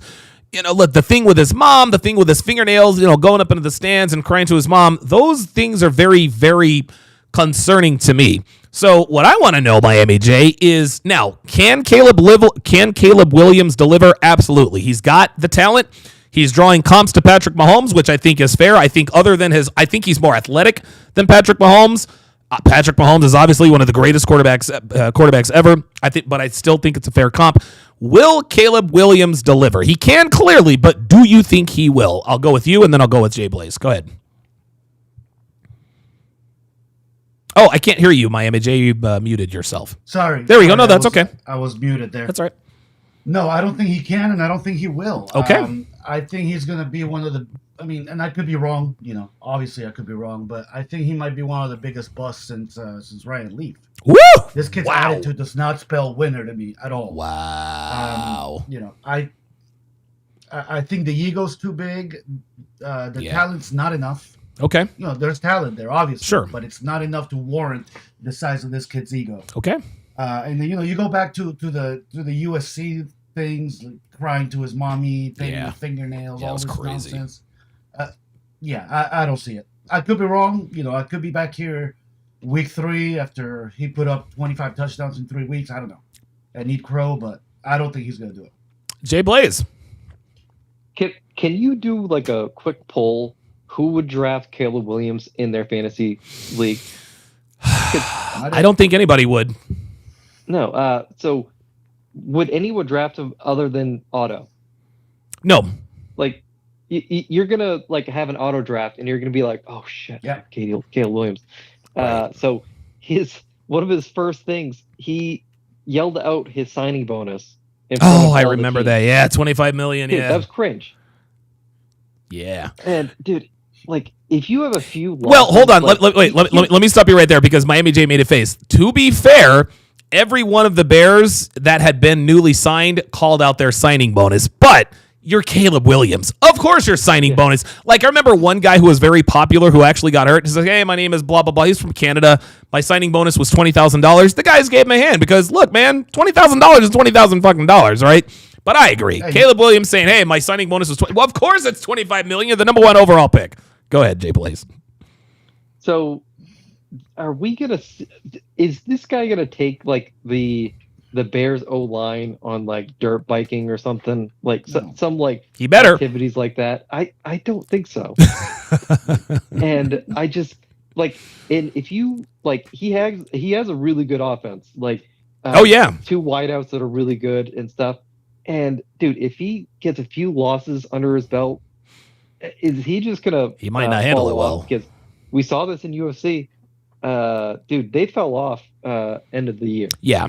Yes, completely. And he didn't handle it well. No.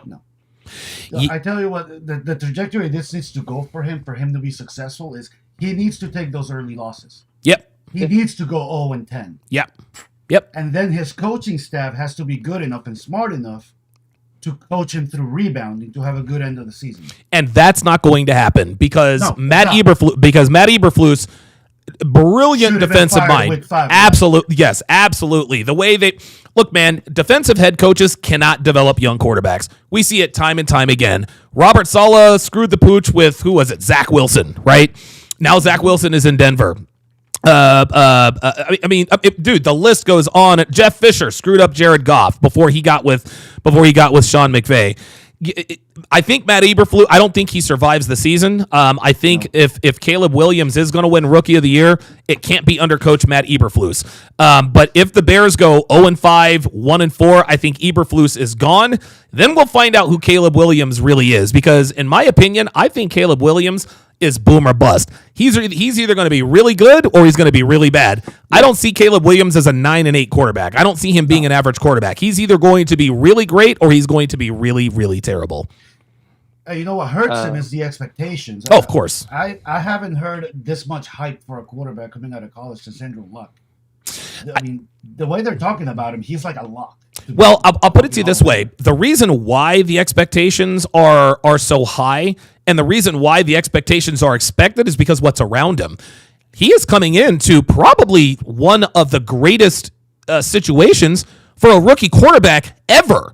Like, rookie quarterbacks, when they go, like, when you're drafted number 1 overall, you're going to a shitty franchise, right? Like, you're never going to a good football team. They've got DJ Moore. They traded for Keenan Allen. They've also got another quarterback or another wide receiver. I've forgotten his name, but the Bears are loaded offensively. I don't know how that offensive line is going to be, but I think the hype around Caleb Williams has more to do with what's around him than Caleb himself. Will Caleb deliver? I don't know. I really think that's sort of a toss-up situation. I think he can. I don't think he will. I think we'll know by Thanksgiving next season. You know what you have in a quarterback by Thanksgiving in year 2.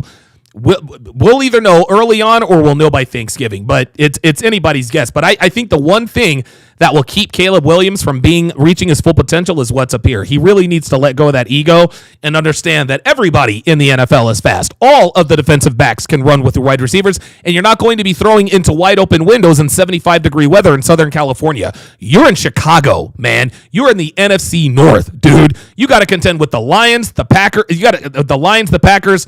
That is a very, very, very tough division. I think he can do it, but this year is going to test him. Go ahead, Joel. Yeah, but with all that, I just looked at the strength of schedule list. They have the 3rd easiest schedule in the NFL.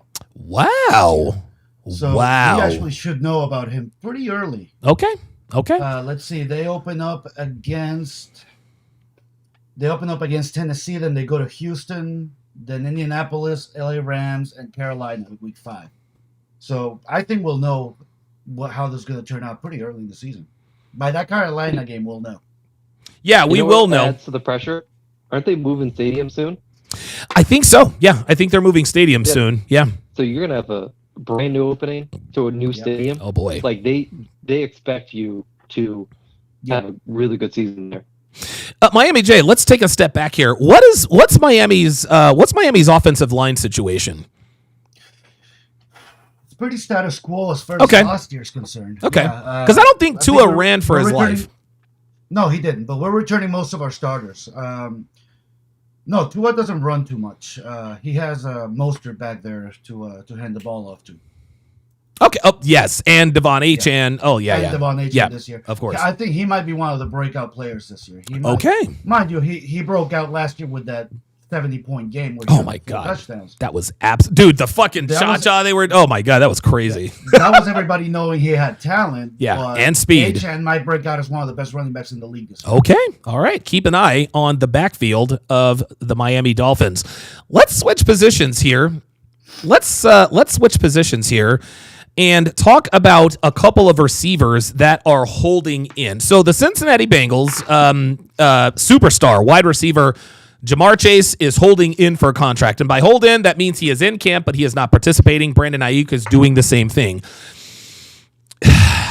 This is a very, very, very difficult situation for both guys.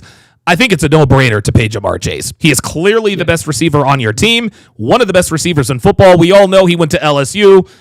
Played opposite Justin Jefferson and Ja'Marr Chase are basically the same guy. The difference is Ja'Marr is a lot bigger. Here's what a lot of people don't realize about Ja'Marr Chase. Ja'Marr Chase is built like T.O. Like, that's a big dude. He's a big target. He's fast. He's strong. I say you pay him. Brandon Ayuk, I think, is in a different situation because his value to other teams is probably a lot higher to his value to the 49ers, which is why they don't want to pay him $35 million a year. What are your thoughts on the Brandon Ayuk Ja'Marr Chase situation, Blaze? So, Ja'Marr Chase, dude, how do you, if you're Joe Burrow, not, I don't know, take less money to make sure they pay him? Yeah. He's tied to your success. And you have Brandon Ayuk. I would rather have Brandon Ayuk than who's the other wideout? Ja'Marr? Oh, Debo? No. Debo. Oh, I would rather have nope, I Ayuk gotta than disagree. Debo. No. Debo Samuel, I'm sorry. I guess I got to announce this to the world. My favorite player in football is Debo Samuel. That dude literally does it all. That said, Debo can't be Debo without Brandon Ayuk. So there you go. Yeah. No, I agree. I think you're both off. I don't think either one of those players can be who they are without Kyle Christian Shanahan. McCaffrey and George Kittle. And Kyle Shanahan. Yeah. Honestly, I don't see it as a huge loss. I think they can bring most receivers in there. Okay. And there's something to be said for chemistry. They've been together a little bit, of course, whatnot. But wide receivers and quarterbacks, they'll pick up that relationship rather quick. And Kyle Shanahan is an expert at scheming guys open. Exactly. Not to take anything away. Go ahead. I'm sorry. I think Shanahan, McCaffrey, and Kittle are really the backbone of that team. Okay. All right. If they do trade Brandon Ayuk, they got to bring in another receiver, though, because you need someone opposite of Debo because and of course, George Kittle, he can draw some double teams, but Brandon Ayuk, I think he was one of the 49ers, that roster is so symbiotic. Without one of their players or play callers, I think it's a very different football team. And not only that, Christian McCaffrey's got an injury that's kind of sidelining him. So I don't know. The Niners Super Bowl window may be closing, but if I'm Trent Baalke, I don't even think he's still. If I'm John Lynch, if I trade Brandon Ayuk, I'm going to get a king's ransom for him, and it's got to include a receiver. Let me ask you, Miami J, which player is more important to their team, Brandon Ayuk or Jamar Chase? At this point, I would say Brandon Ayuk. Okay. What do you think, Blaze? I think Purdy depends on him a little more. Okay. Yeah. Okay. I think that's an easy one, actually. What do you think, Jay Blaze? So I believe Ayuk only because Joe Burrow is just so much better than. Sorry to say, but he's so much better than that quarterback. And he is. He's better than Brock. Yep. Yeah, Brock, and he has Higgins, and he has Tyler Boyd. Right. Yep. So those two are, I think, fit better with his scheme. Yep. And and if you trade Ayuk to Pittsburgh, would you just trade him for Pickens? Would you take that? Yes, I would. I absolutely would. I think that's a good trade. If they trade Ayuk for Pickens, I think Pickens comes in and contributes in San Francisco right away. Yeah. Not only that, because I think Brandon Ayuk is better than George Pickens. So if Brandon Ayuk gets traded to Pittsburgh, now that game against the Eagles, now that's going to be a little bit closer. Just given that it's either going to be Justin Fields or Russell Wilson. That I agree with. I disagree with the both of you. I think Jamar Chase is infinitely more valuable than Brandon Ayuk is. Not infinitely, but I think he's more valuable to the Bengals than Ayuk is to the Niners. They're both see Brandon Ayuk he could be the number one receiver there, but there's also Debo Samuel, who is very versatile. Jamar Chase is head and shoulders above Tyler Boyd and T. Higgins. Those are both very good receivers, to be sure. Yeah. Jamar is the best receiver on that squad. In my opinion, I think he's one of the best receivers in football. Brandon Ayuk is probably in the top 10 at some point. Miami J, final thoughts on wide receiver hold-ins, Jamar Chase and Brandon Ayuk. I think Ayuk's going to end up ultimately getting traded to Pittsburgh, which sucks for Purdy, but like I said, I think they can make up for that without a problem. Okay.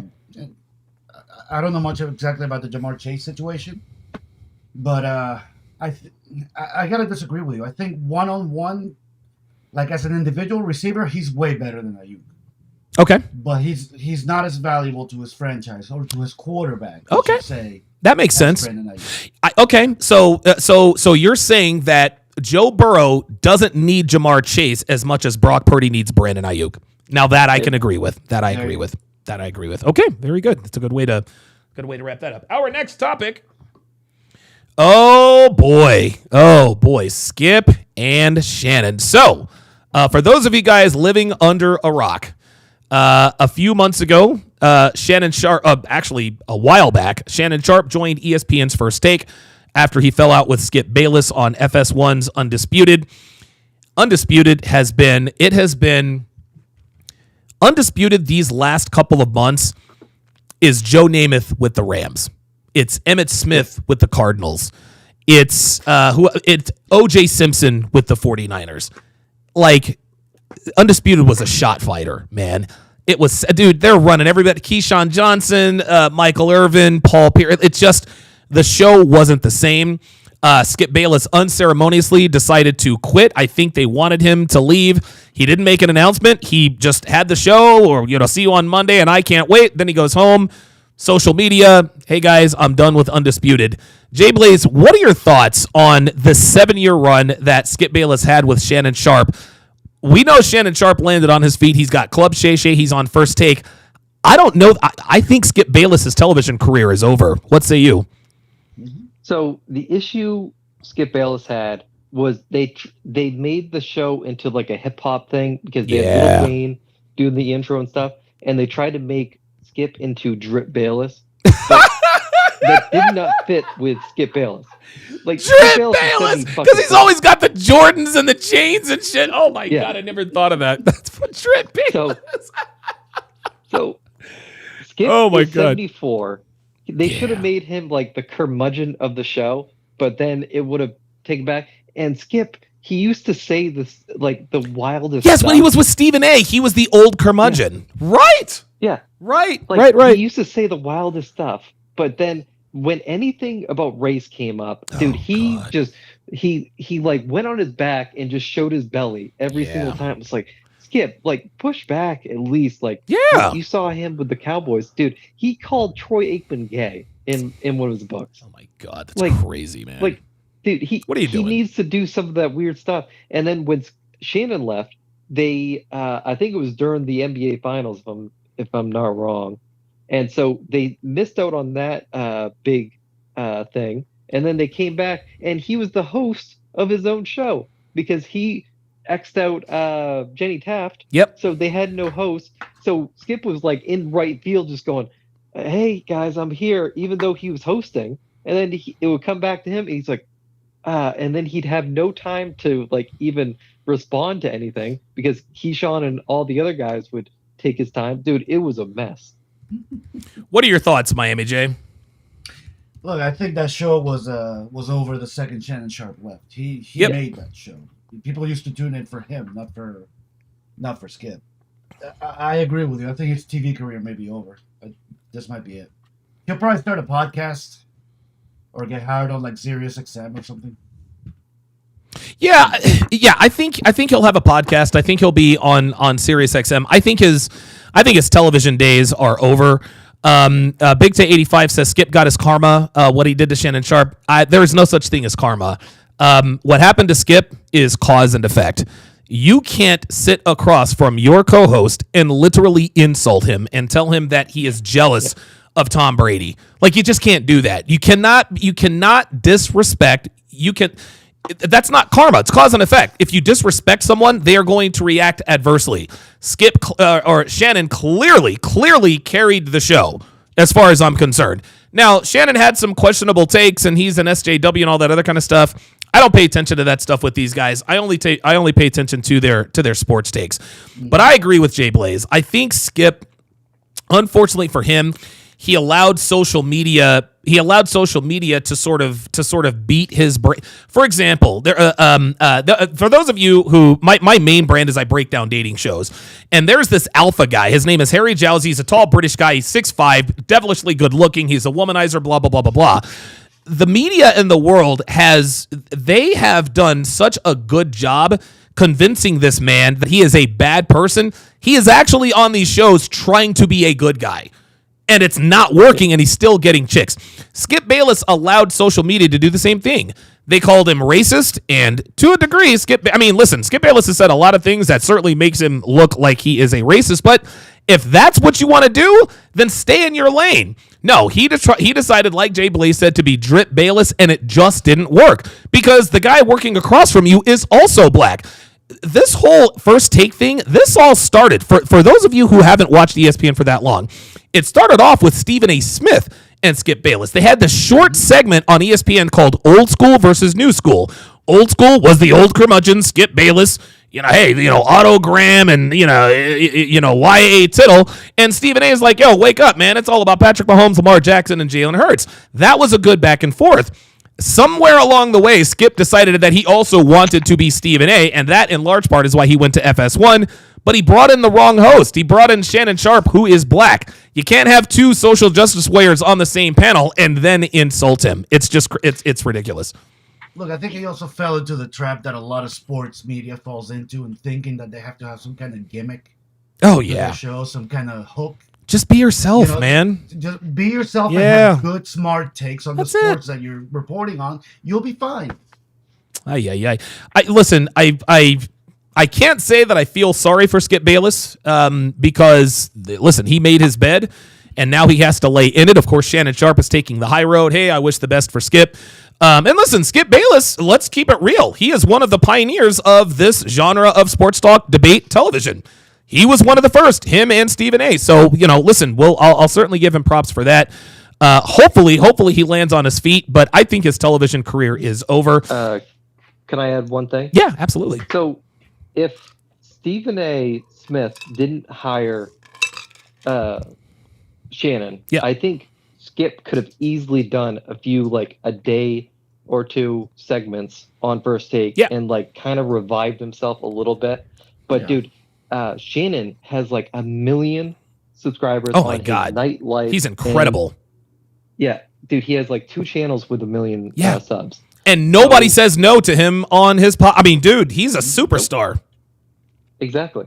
But I think FS1 chose Skip Bayless. I think they chose him because Shannon was doing some weird stuff he was getting in like these tussles with John Morant and stuff. Yeah. His dad. Oh, that was embarrassing. Oh my God. Yeah. He looked like he's fighting. Yeah, that was crazy. Yeah. So I think Skip, like, he needs someone to like take a chance on him, because right now, look at the state of FS1. They have put their entire franchise, before it was Skip and Colin Cowherd. Yeah. So now it's going to be Colin Cowherd and Nick Wright. Yeah, they are now really. That's actually. I think you're right. Yeah, Cowherd and Nick Wright are essentially going to be the face of FS1. Wow. Huh. And Alexa Lawless. Hey, man, don't sleep on Alexei, man. Don't sleep on Alexei, bruh. That's all I got left, man. Okay. One more comment, and then we're going to move into our soccer minute, and then we're going to end this thing. Tribe just gave the most nigga comment ever. Says Cam Newton was right. Okay, that's your first mistake. Bus Rider Purdy, 14th best player on the Niners roster. Tribe, my nigga, the NFL players voted Brock Purdy the 28th best player. Number 1. Number 2, you are another racist ass nigga who just is jealous that a white boy is tearing up the league. Look, seriously. At least try to hide your racism. No, you're going to tell me that you believe Cam Newton when he says that Brock Purdy is a bus rider and he's the 14th best player on the roster. If he were the 14th best player on the roster, my nigga, they would have traded him already. Brock Purdy is good. He is going to make at least $50 million a season, and there's nothing you or any other dumbass nigga can do about it. And I'm going to leave it at that. You know what? Let me say something about that. Yeah, let's go. Even if he was the 14th best player on the roster, that wouldn't matter because he's the best quarterback on the Goddamn right. So, exactly. Yep. There you go. Listen, what are we talking about? And listen, man, I don't even give a shit about rankings. Brock Purdy, listen, man, he has regular season success and he has playoff success. The last time Brock Purdy was on the football field, he had the lead in the Super Bowl. Yeah, Bus Rider Purdy. Shut the fuck up. Unbelievable. Okay, so we are going to head to our soccer minute. For those of you guys who don't really pay attention to soccer, Greg Berhalter was finally released by the U.S. men's national team. Listen, man, we've got Miami J.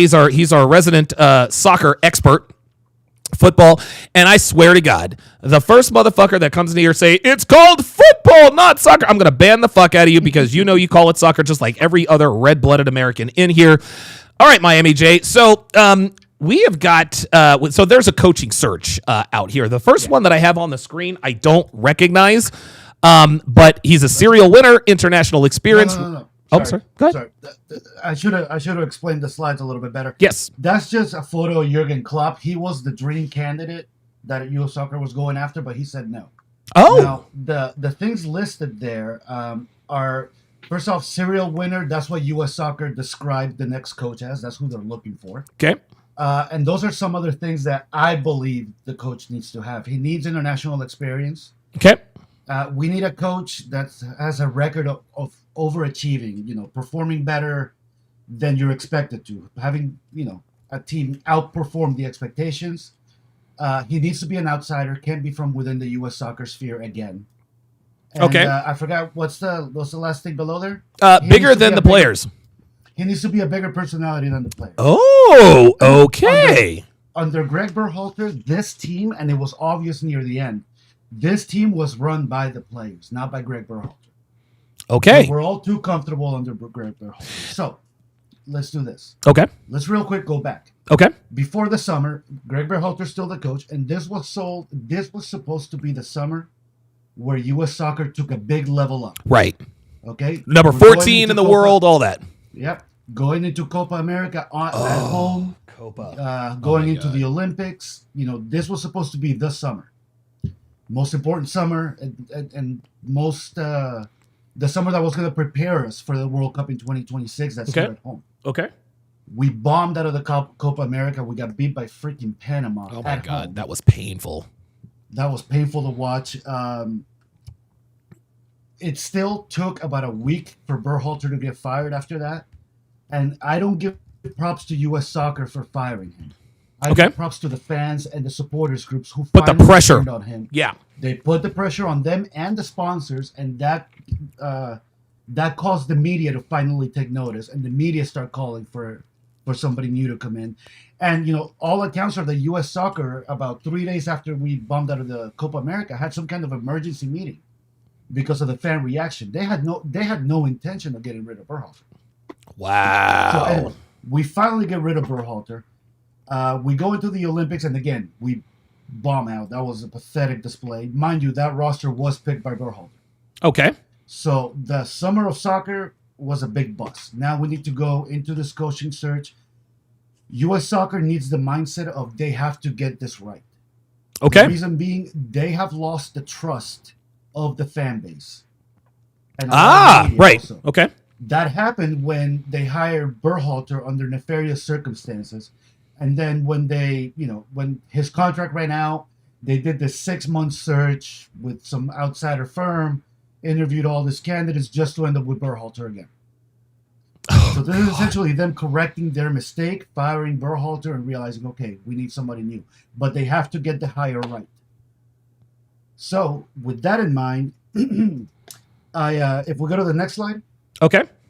There are 6 names being talked about. Okay. And the first name is... Oh, okay. So name number... Oh, go ahead. No, I was going to say, funny enough, 3 of these names are going to be acceptable to the fan base. 3 of them are not. So that's how I broke up the slides. Oh, okay. Okay. Yeah. So these are the acceptable coaches. Pellegrino, Matarazzo, Mauricio Pochettino, and Hervé Renard. Right. So these are great coaches. These are my top 3. This is who I would want. And thankfully, they are being talked about. So Pellegrino Matarazzo, he's an American, but he got all of his coaching education and his playing career was in Europe. He's probably the best American coach out there. He's proven that he can overachieve with a bad team. He took Hoffenheim, which was fighting for relegation in Germany, and they ended 7th last year. That puts them in European competition. So this guy can coach for sure. Okay. Is he bigger than the players? I don't know, but he has proven that he won't take shit from the players. So he's got the personality to do it. Then we have Mauricio Pochettino. Okay. He coached Tottenham, took them all the way to the UEFA League final. This is probably the biggest name on this list as far as coaching. He's coached Chelsea, Tottenham, Paris Saint-Germain. He knows how to coach big personalities like Neymar, Messi, and Mbappe. Mbappe, yep, PSG, So this guy knows what he's doing. This guy's got the pedigree. This guy, while he doesn't have a lot of international experience, neither does Matarazzo. These are 2 coaches that are not going to take crap from the players. They're going to come in and they're going to garner respect immediately. Okay. And lastly, my number 1, this is who I would want, is Hervé Renard. He's one of these coaches who's an international specialist. right? Okay. He's French. He has a lot of international experience. He's proven that he can win tournament formats with no-name teams. He won the Africa Cup of Nations twice. Wow. With two Okay. different teams, with two different teams that had no business winning it, complete underdogs, and he won the cups twice. You may remember him actually from the World Cup. His Saudi Arabia team is the only team that beat Argentina. Oh, that was that was the boss. This is the coach. Okay. This is the guy that gave them the halftime speech, calling them fucking pussies for yes, telling them to take their phones out. and didn't get canceled. Absolutely. This guy's not going to take any shit. He has the international experience. He's proven he can overachieve. To me, that's the guy. Okay. Okay. Very good. All right. Now, next slide. all three of them are being talked about. So, hopefully we end up with one of them. I think Pochettino is probably the leading man right now. Okay. The bad thing about that is that England is also going after him for their head coaching position. Okay. So he'll have to make a choice there. Okay. But all right. We'll see where it ends up. So now we have the unacceptable candidates: Patrick Vieira, Thierry Henry, and Gareth Southgate. Yeah. Now, before I get to those, Jaeger Juarez, very well learned in European football, says Liverpool will get third place. Man City will win the league. Klopp ain't coaching America. He's going to Bayern. I did not know. Okay. I don't know that he's going to Bayern, but he's not. He's at least going to take 1 year off. He says Poch is the guy. He says Poch is the guy. Obviously, he says don't get Southgate. I know enough about Gareth Southgate to know that he'd be a bad fit here in America. Let me ask you this: of Vieira, Henry, and Southgate, gun to your head, you had to pick one of these three. Who would you go with? Vieira. Really? I put them in order. I put them in order from left to right there. Okay. So Vieira first, Henry second. Okay. All three are unacceptable. Vieira and Henry are kind of the same. They're two guys that are pretty much living off of their playing career still. Yeah, of course. They really have no success coaching whatsoever at all. Yeah. The good thing is about those two is that they would be bigger than the players by far. That's very true. And garner immediate respect in the locker room. But they don't have the pedigree. They don't have the experience. And quite frankly, we don't know that they have the tactical know-how. Thierry Henry got by and got silver at the Olympics because he had a talented team. And when you have a team that talented, it covers up a lot of the mistakes that your coach might make. Right. So I have no faith in Thierry Henry or Patrick Vieira as the next head coach. Mind you, they are being talked about. Now, Gareth Southgate is interesting. He's got experience. Yeah, he has international experience. Right? I mean, he went to 2 European finals, Euro finals, and he made a World Cup semifinal. Having said that, on paper, that England team never outperformed anyone.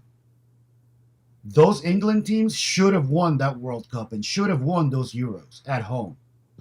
I think it says a lot that the only coach throughout his 6 years here in the U.S., the only coach that Greg Berhalter outcoached was Gareth Southgate in the World Cup. Oh, okay. Well, that explains a lot. Gareth Southgate is, funnily enough, Greg Berhalter's mentor. Greg Berhalter learned everything he knows about coaching from Gareth Southgate. That much is obvious. Why would you get rid of Greg Berhalter only to bring in Greg Berhalter Sr.? No. Okay, I didn't know that. I didn't know Berhalter was under the tutelage of Southgate. No, they're good friends. In fact, if Southgate took over the U.S. men's national team, he would probably call Berhalter for advice. That's how bad a hire. Oh my God! And here's the point, Donovan. And here's what U.S. soccer can't risk. U.S. soccer has to get this right, because if they don't, the most dangerous thing is what they're risking. And it's not that the fans are going to turn on them.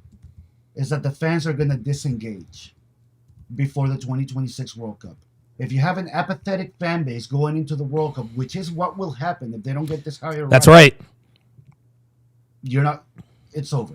Like, there's no point in really hosting the World Cup here other than to make the money. Because if the fan base is turned off, that's going to bleed into the team. That's going to bleed into the media. Oh, God, yeah. It's just a bad experience for everybody. You can't have that. And, they already blew the opportunity that they had with the Olympics. The Olympics are probably the one tournament, even more so than the World Cup, that can actually turn casual fans into real fans. I agree with that. casuals watch the Olympics. And we watch the World Cup. Yeah. And you watch the World Cup. Yeah. But the Olympics have that thing where everybody always has it on in the background. The Olympics are like really a thing, you know.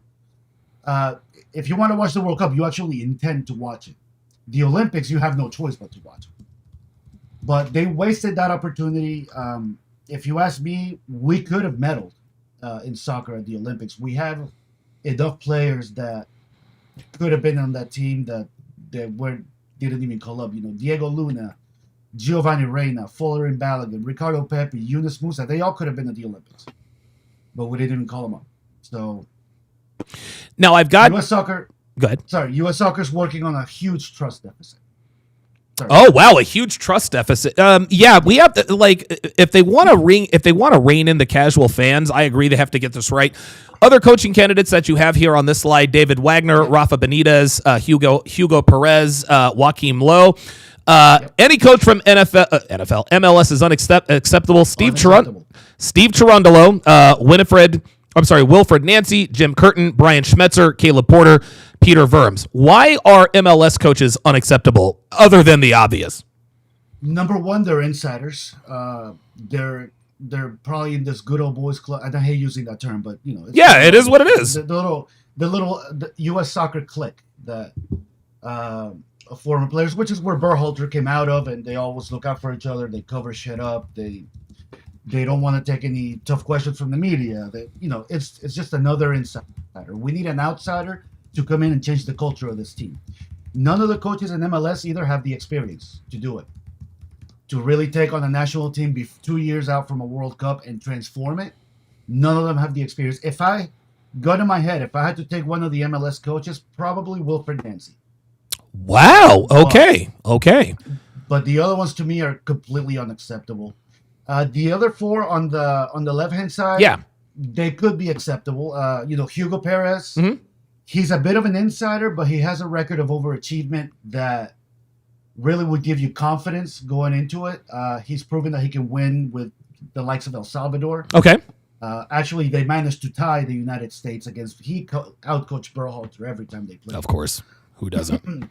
Rafa Benitez and David Wagner. David Wagner's another American. His level's not as high as Matarazzo, but just because he's an American. Kind of like a Bruce Arena type guy. Yeah, pretty much. Though he's done most of his coaching at the club level. Okay. Rafa Benitez is a freaking legend. He coached Liverpool. Wow. He's coached Mexico. He's just getting up there in age, but he has expressed interest in the job. Okay.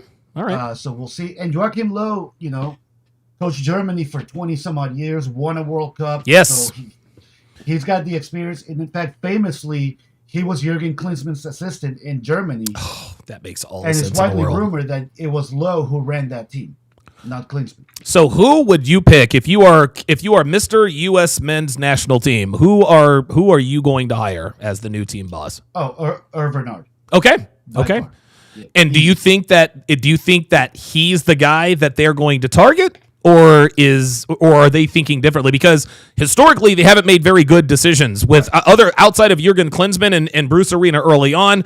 They really haven't gotten it right. No, they haven't. So all indications right now is that those are the guys that they're targeting. That we talked about. Okay.